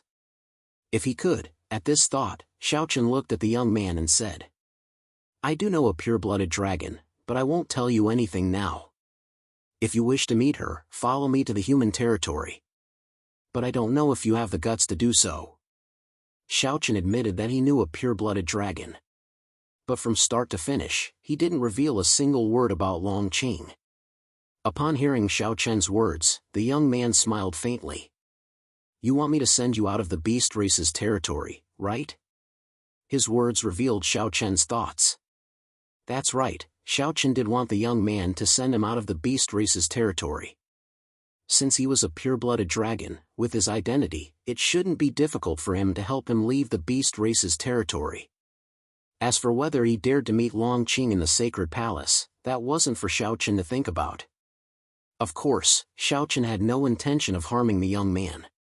The premise was that he didn't pose any threat to Long Qing or had any other ill intentions. Collectible, monthly votes, recommendations.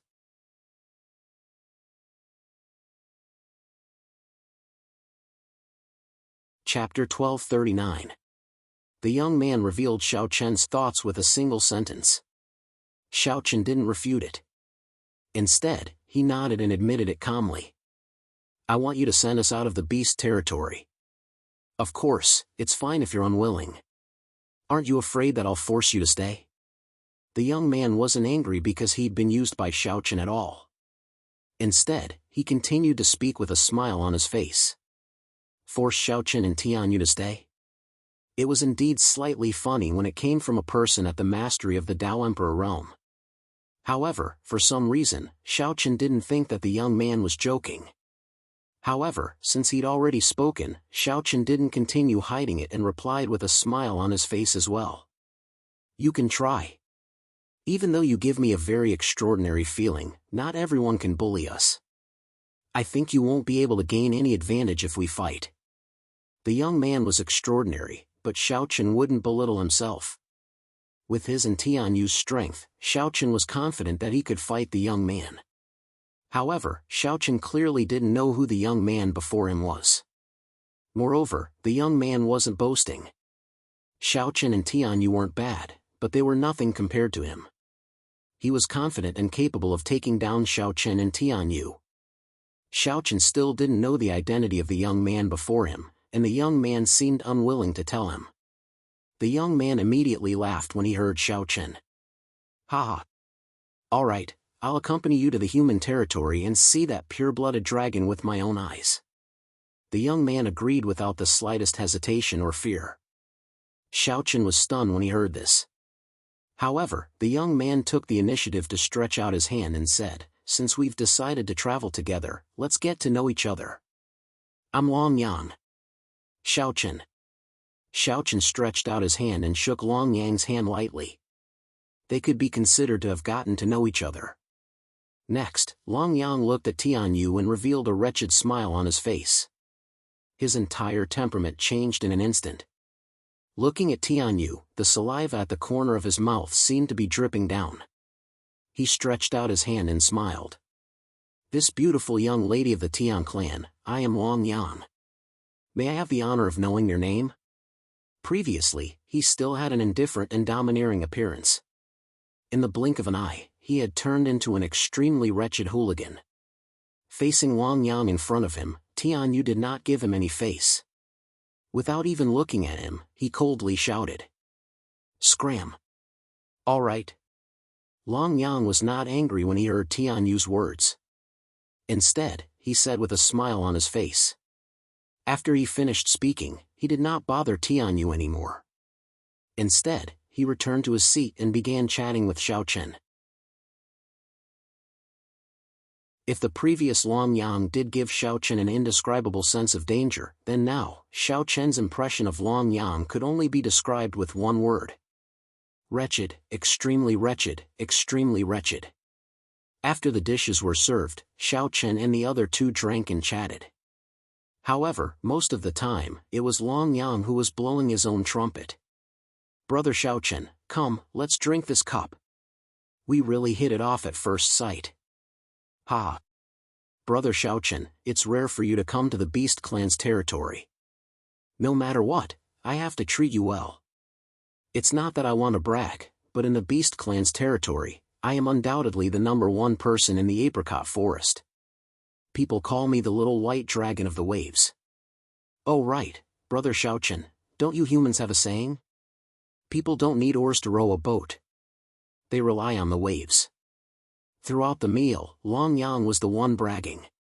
Most of the time, he talked about how he had wandered the Beast Clan's territory. He didn't care about Tianyu in the slightest. In the end, Tianyu smashed the cup in her hand with a bang. She looked coldly at Long Yang, then turned her gaze to Xiao Chen. A chill unconsciously spread out from Tianyu's body. Feeling the chill and looking at Tianyu's sharp and cold eyes, Xiao Chen smiled embarrassedly and said, That's right. That? Madam, I didn't say anything. He knew that Tianyu was angry because of Long Yang's words. When he thought about it, it made sense. Long Yang's wife was sitting right next to him, and Long Yang was talking about his experience in the brothel. If it were anyone else, they would probably be angry. When she heard Xiao Chen's words, Tianyu sneered. Is that so? I see that you're already bursting with joy, aren't you? After saying that, without waiting for Xiao Chen to reply, Tianyu turned to look at Long Yang. Her tone became colder and colder, and even carried a hint of killing intent. If you dare to say another word about the Beast Clan's affairs, I will cut off your tongue. Tianyu's words were obviously not a joke. Although Long Yang gave people a very mysterious feeling and wasn't simple, but one should never underestimate an angry woman. Moreover, one shouldn't provoke an angry woman. Hearing Tianyu's words, Long Yang smiled awkwardly and said, "Ha, I understand." During the meal, Long Yang bragged about himself in the first half, but because of Tianyu, Long Yang became much more honest in the second half. After eating and drinking to their heart's content, the three of them prepared to leave Wangyu City.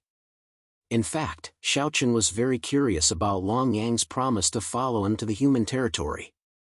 This was just like how Xiao Chen and Tianyu were now in the Beast Clan's territory. It was absolutely dangerous for the Beast Clan to go to the human territory.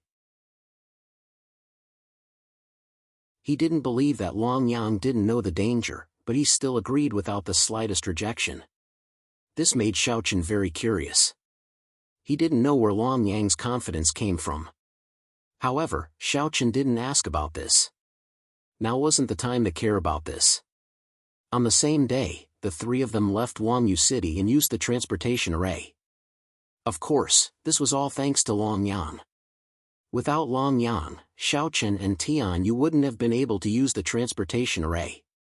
However, Xiao Chen was still curious about one thing. With Long Yang's status, why was he beaten up like that in Lin Feng restaurant? One must know that although the Phoenix Pavilion was the largest restaurant in Yuecheng and its strength wasn't bad, Long Yang was a pure-blooded dragon. How could the Full Moon Pavilion have the guts to beat up a pure-blooded dragon? Moreover, Long Yang didn't fight back.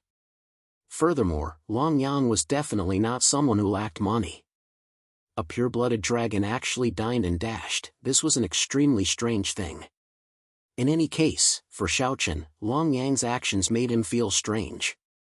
However, Xiao Chen obviously didn't expect that he would soon understand everything. In other words, Xiao Chen felt that Long Yang was a strange existence. It could be said that he had completely subverted Xiao Chen's worldview and almost made Xiao Chen doubt his life. Seeking collection, seeking monthly votes, seeking recommendations.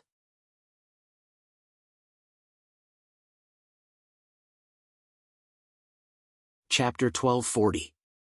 With Long Yang's presence, Xiao Chen and Tianyu were indeed much safer. After all, not many people in the beast race's territory dared to provoke a pure-blood dragon. Xiao Chen, Tianyu, and Tianyu made their way to the human race's territory through the teleportation formation. Originally, with the help of the teleportation formation, Xiao Chen, Tianyu, and Tianyu could enter the human race's territory in just a few days. However, after half a month, the three of them still hadn't arrived at the human race's territory. They hadn't even reached the border between the two races' territories. Their speed was very slow. As for why it was so, it was entirely because of Long Yang. This was because Long Yang had to stop and play for 2 days in every city they passed. This made Xiao Chen and Tianyu both angry and helpless. It wasn't that Long Yang had never been angry before. However, in the face of Xiao Chen and Tianyu's anger, Long Yang didn't care at all. This guy was stubborn. Long Yang was unmoved by force or persuasion. Every time Long Yang visited a city, the places he visited were, without a doubt, the brothels. Xiao Chen, on the other hand, had witnessed what it meant to be a real talent in this process. He had never seen someone who could dine and dash in such a refreshing and refined manner. Moreover, not only did Long Yang not pay for his meals, he didn't even pay for his women. He was a living rogue. Moreover, Long Yang didn't fight back when the restaurant's guards beat him up. In his words, these 2 or 3 kittens were just scratching an itch for him. Xiao Chen was completely helpless against a guy who lived off women and wasn't afraid of being beaten up. He could only say that it was the restaurant's misfortune to meet this guy. They could only admit that they were unlucky to have met this guy. After spending half a month together, Xiaochen didn't ask Long Yang why he wanted to dine and dash. Logically speaking, with his identity as a pure-blood dragon, he shouldn't be short of money. In the face of Xiaochen's question, Long Yang said indifferently, "It's nothing. My wife insisted that I marry someone I don't like. I ran away from the marriage, so she cut off my spiritual stones and spread the word that no one can help me." Ran away from the marriage? Upon hearing this, Xiaochen was taken aback. Did beasts run away from marriage? But on second thought, this was normal. After all, the beast race liked to learn human culture. However, because she ran away from the marriage, all her financial resources were cut off. As for the family that Long Yang mentioned, it should be his elders. As a pure-blooded dragon, Long Yang's elders were obviously not ordinary people. In the face of a pure-blooded dragon's orders, no one in the entire beast race would dare to disobey. Furthermore, Xiaochen did not know that the person Long Yang was running away from was a princess of the Phoenix Huangyi clan. With the Dragon Clan and the Phoenix Huangyi clan, no one would dare to offend them. Not to mention the beast race, even the other races would have to reconsider. As such, it was not strange that Long Yang was penniless. After all, 2 of the 3 strongest clans of the beast race had attacked Long Yang at the same time. The consequences could be imagined. However, the Dragon Clan and the Phoenix Clan probably didn't expect that Long Yang wasn't someone who was easy to deal with. So what if he didn't have money? He was still indulging in wine and women. This was Long Yang's ability. Xiaochen did not know what to say about Long Yang. In short, this guy was a talent. To be able to live so well under the double suppression of the Dragon Clan and the Phoenix Huangyi clan was indeed not something an ordinary person could do. In addition, from the conversation with Long Yang, Xiaochen also knew why he had never revealed his identity as a dragon. The reason was very simple. He ran away. Once his trace was exposed, it did not take long. Within 2 hours, the Dragon Clan and the Phoenix Huangyi clan's experts would definitely arrive. By then, he would have no choice but to go back and get married. They gradually got to know each other better. Xiaochen also told Long Yang about the sacred palace after learning more about Long Yang. He explained that he was not from the Central World, but had come to the Central World because of the 100 Race War. This was not a secret, so it was not a big deal to tell Long Yang. After hearing this, Long Yang did not react strangely, as if he had already expected this. As time passed, Xiaochen and Long Yang got closer and closer to the human territory. On this day, the 3 of them arrived at a city called Le City. This was already the border of the beast race's territory. From Le City, it would only take a day to enter the human territory. It was also because Le City was so close to the human territory that they could see the figures of the human race in Le City. Moreover, there were quite a few of them. Le City was located at the border between the 2 races' territories. Although Le City was nominally under the control of the beast race, it was actually a place where both races lived together. In Le City, the human race and beast race coexisted and both sides seemed to have a harmonious relationship. They had finally safely returned to the human territory. Now that they had arrived at Le City, Xiaochen was not worried about anything even if his identity was exposed. After all, the human race was not a rare existence in Le City and could be seen everywhere on the streets. They drank in a restaurant, planning to rest here for a day before setting off for the human territory the next day. As they drank, Xiaochen looked at Long Yang in front of him. Long Yang was currently staring at the human girl at the next table with a perverted expression, sending her a teasing glance from time to time. "Brother Long Yang, are you sure you want to go to the human territory with me?" Seeing Long Yang's wretched expression, Xiaochen asked as if it was nothing out of the ordinary. Long Yang had always been like this along the way. After hearing Xiaochen's words, Long Yang unwillingly withdrew his gaze after a long while. He looked at Xiaochen and smiled, "Of course. Since we're already here, is there any reason not to go?" "Brother Xiaochen, are you going back on your word?" "Why would I go back on my word?" However, aren't you worried about your safety in the human territory? Xiaochen said unhappily. Ha, don't worry. The world is so big, where can I not go? Long Yang laughed heartily. He was not worried about the dangers of going to the human territory at all. It was as if the powerful beings of the human race would not dare to do anything to him. Seeing Long Yang's confident face, Xiaochen did not say anything more. However, he thought to himself that if there were any accidents, he would help Long Yang as much as he could. At least, he would let Long Yang leave the human territory safely. Xiaochen did not have a deep relationship with Long Yang, and both of them were reserved when they talked. However, he was a very simple person.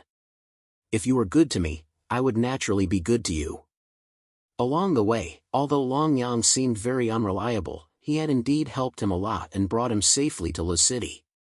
As such, if Long Yang encountered any danger in the human territory, Xiaochen would naturally not stand by and watch. Begging for collection, begging for monthly votes, begging for recommendations.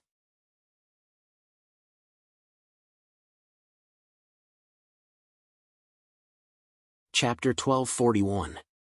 Long Yang didn't seem to be worried about heading to the human territory at all. Upon seeing his attitude, Xiaochen didn't say anything else. Since Long Yang wasn't afraid of heading to the human territory, he should have his own confidence. Xiaochen initially intended to persuade Long Yang not to head to the human territory. But now, it seemed that persuasion wouldn't be of much use, so he might as well not say anything. The two of them continued to drink. At the same time, a group of young women dressed in red appeared at the city gate of Joy City. The appearance of this group of young women quickly attracted the attention of many people. Be it humans or beasts, everyone outside the city gate turned their attention to this group of young women who were strolling into the city. There were a total of 13 of them, all dressed in red, tight-fitting clothes. Every young woman could be said to be extremely beautiful, but the most eye-catching one was naturally the leader. She had a delicate face that wasn't inferior to Qin Shuru, Tianyu, and the other two young ladies. But at that moment, this young woman's face was covered in frost and her large, lively eyes were filled with chilliness. In the face of such a devastatingly beautiful woman, it was understandable for men to crowd around her. But if one were to observe the changes in the expressions of the people around her carefully, it wasn't difficult to discover that not only were there no covetous looks in the eyes of the men, but they were also filled with fear as though they had seen a terrifying existence. Moreover, when she entered the city, the beasts in charge of guarding the city gate didn't dare to stop her at all. They didn't even question her and respectfully invited her into the city. That's right, they invited her in. When the guards faced the young woman, they were no different from slaves. Who are these women? They are all so beautiful. Most of the people revealed fearful expressions, but someone still spoke softly. But as soon as that person spoke, an elder beside him said in a deep voice, "Are you courting death? She is from the Feng Huangyi clan." Feng Huangyi clan. Hearing this, the expression of the person who spoke earlier changed, and he didn't dare to say anything else. It was precisely because many people recognized the identity of this group of girls. The red clothes they wore, as well as the small fiery red phoenix embroidery on their chests, showed that they were from the Phoenix Huangyi clan. In the territory of the beast race, the dragon race, the phoenix race, the Huangyi race, and the Qilin race were existences that absolutely could not be provoked.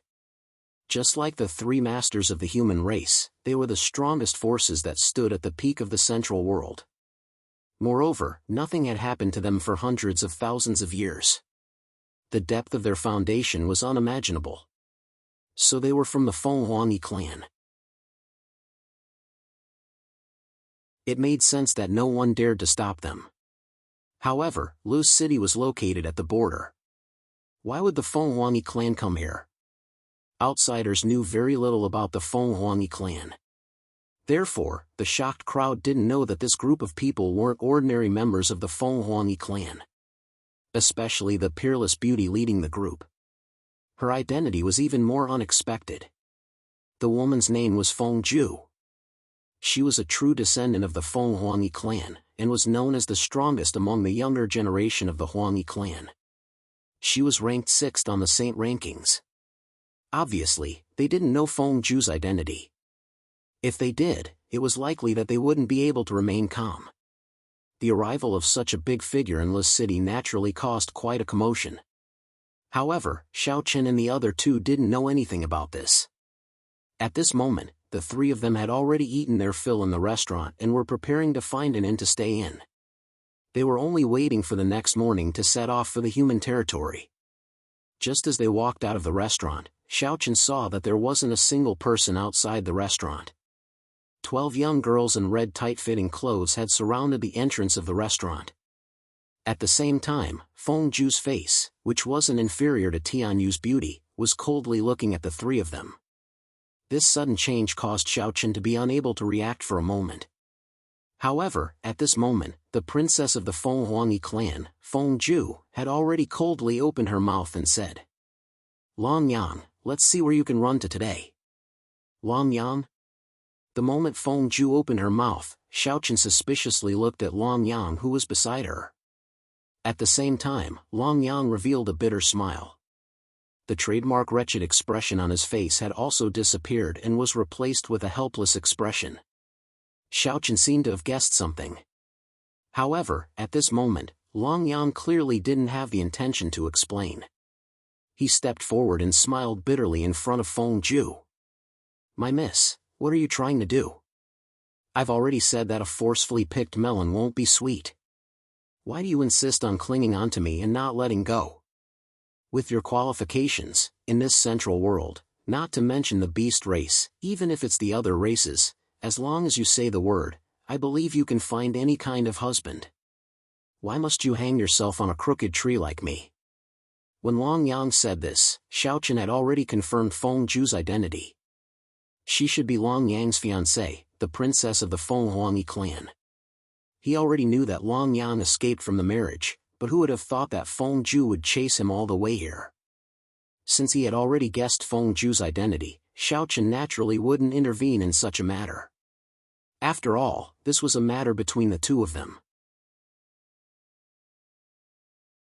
Moreover, Xiao Chen didn't know Feng Zhu, so it was even more impossible for him to intervene. Without any intention to step forward, Xiao Chen and Tianyu stood in the same place. At the same time, after hearing Long Yang's words, Feng Zhu's face became even colder. Her voice was like a silver bell, and at this time, it was also full of coldness. "Long Yang, what do you mean? You and I are already engaged. Now, I am your fiancé. Today, I will only ask you one thing, will you marry me? I say, miss, you also know about the engagement that day. I was completely kept in the dark. I only drank a glass of wine. Who knew that we were engaged? This can't be counted." Hearing Feng Zhu's words, Long Yang cried out that he was wronged. Looking at Long Yang's expression, it seemed that he was determined not to marry Feng Zhu.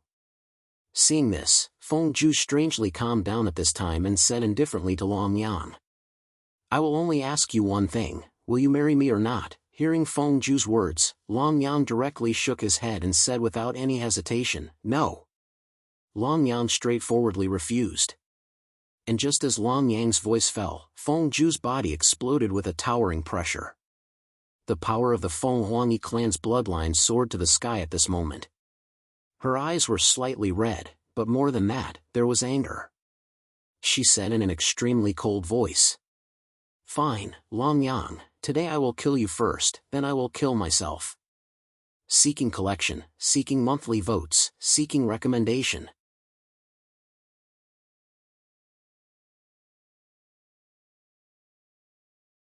Chapter 1242. Long Yang rejected Feng Zhu without hesitation. Feng Zhu didn't say a word and immediately attacked. Those who were familiar with Feng Zhu would know that she was the little princess of the Huangyi clan. She had a fiery temper. Now, for a man, Feng Zhu could be said to have searched the entire beast race territory. But in the end, she was rejected by Long Yang.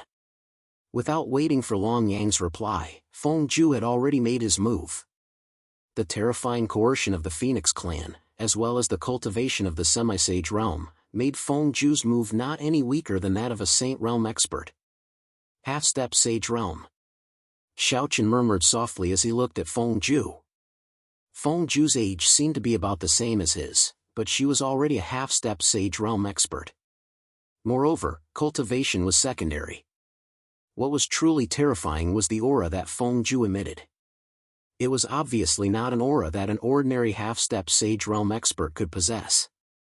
Even many Sage Realm experts couldn't possess such a terrifying aura. They were all the top geniuses in this world. Therefore, as soon as Feng Zhu's aura appeared, Xiaochen felt Feng Zhu's strength. It wasn't an exaggeration to say that Xiaochen was very confident in himself, but if you were to face Feng Zhu, there was absolutely no chance of winning. This was normal. One must know that Feng Zhu was known as the strongest person among the younger generation of the Phoenix Huangyi clan. That wasn't just for show. Moreover, Feng Zhu was ranked 6th on the Saint rankings. In the Central World, as long as one was ranked on the Saint rankings, no one was simple. They could be said to be geniuses who were favored by the Heavenly Tao.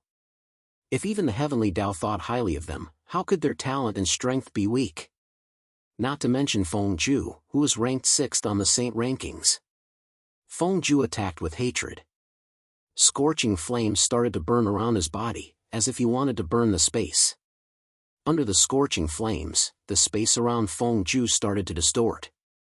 Without showing the slightest mercy, Feng Zhu struck out with her palm. The flames instantly condensed into the shape of a phoenix and rushed towards Long Yang. Facing Feng Zhu's attack, Long Yang raised his eyebrows and immediately shouted, "Feng Zhu, are you crazy?" "Yes, I'm crazy. Since you won't marry me, I'll kill you and then commit suicide." After hearing Long Yang's words, Feng Zhu coldly replied. Obviously, Long Yang's rejection had made Feng Zhu extremely angry. She was definitely a crazy woman. However, this wasn't the time to talk because Feng Zhu's attack was already heading towards Long Yang. Facing such a fierce attack, Long Yang didn't choose to dodge because Xiaochen and Tianyu were right behind him. If Long Yang chose to dodge, then Xiaochen and Tianyu would have to take Feng Zhu's attack head-on. Therefore, Long Yang could only choose to take it head-on. Everyone was extremely puzzled. Long Yang, who was clearly only at the mastery of the Tao Emperor realm, was actually able to remain calm when facing Feng Zhu's attack. Logically speaking, with Long Yang's cultivation, even if he possessed heaven-defying talent, it was impossible for him to surmount so many levels of cultivation to defeat Feng Zhu. At the level of the hallowed rankings, cultivation was actually everything. If there was a difference of an entire level of cultivation, then there was absolutely no chance of victory. Surmounting levels of cultivation didn't exist for a chosen on the hallowed rankings. After all, which chosen on the hallowed rankings was an ordinary figure. It would be truly strange if one could surmount a level of cultivation to do so. A single level of cultivation was already like the difference between heaven and earth between the chosen on the hallowed rankings, let alone Long Yang and Feng Zhu, who were 3 levels apart. It was even more impossible for them to fight. But very soon, Long Yang gave an answer. An aura that wasn't inferior to Feng Zhu's erupted from his body. Shockingly, his cultivation had also reached the half-saint realm. He wasn't at the mastery of the Tao Emperor realm. Long Yang's true cultivation was at the half-saint realm, and he'd been concealing his cultivation all along. Concealing one's cultivation wasn't rare in the Central World. After all, there were all sorts of people in the world, and there would always be people who liked to pretend to be weak. However, to Xiaochen's surprise, Long Yang's ability to conceal his cultivation was simply flawless. All along the way, Xiaochen hadn't suspected Long Yang's true cultivation, but no matter how he sensed it, Long Yang was only at the mastery of the Tao Emperor realm. Such concealment techniques could absolutely be considered to be superb, and even Xiaochen was unable to see through them. Revealing his true cultivation, Long Yang also fiercely punched out. Accompanied by the sound of a dragon's roar, a huge golden dragon directly rushed out from Long Yang's fist and violently collided with Feng Zhu's flame phoenix. When the two collided, it wasn't as intense as expected. Long Yang's punch easily destroyed Feng Zhu's flaming phoenix. At the same time, the golden dragon that hadn't dissipated charged towards Feng Zhu. However, Long Yang took the initiative to withdraw it at the last moment. Feng Zhu was ranked 6th on the hallowed rankings, so his strength was definitely extremely strong. Even so, Feng Zhu was at a disadvantage against Long Yang. Even though it was merely a single move, the difference in strength between the two was obvious. After the brief exchange, Xiaochen looked at Long Yang with a hint of fighting spirit in his eyes. He thought, so strong, so strong. The combat power that Long Yang displayed made Xiaochen feel powerless for the first time among his peers. Although the age gap wasn't too big, Long Yang's strength was enough to completely crush him. However, apart from this feeling of powerlessness, Xiaochen's fighting spirit also rose uncontrollably. He could already guess the identity of Long Yang and Feng Zhu. Both of them possessed such strength at such a young age. Other than the chosen on the hallowed rankings, there was probably no one else in the central world who could do this. So these are the chosen on the hallowed rankings of the central world. Xiaochen couldn't help but sigh inwardly. Back then, when Qinling told him about the chosen on the hallowed rankings, Xiaochen actually snorted disdainfully. He always thought that since he was the #1 chosen in the Northern Star World, even if he wasn't as strong as the chosen on the hallowed rankings, he definitely wouldn't be too weak. But now, after witnessing the battle between Long Yang and Feng Zhu, even though they only exchanged a single move, Xiaochen was still incomparably astonished. The gap between them was ridiculously huge. No wonder when they first met, Long Yang said so fearlessly that even if Xiaochen and Tianyu joined forces, they wouldn't be a match for him. Long Yang wasn't bragging. He really did have the strength to do so. In the central world, as long as one didn't make it onto the hallowed rankings, one wouldn't be able to be called a chosen. This was because if the heavenly Tao didn't acknowledge you, the world wouldn't acknowledge you either. The chosen on the hallowed rankings were the true chosen in this world. Begging for collection, begging for monthly votes, begging for recommendations. You're tuning into the Mythic Realms YouTube channel. Don't forget to subscribe and join us on this journey to catch the most captivating stories.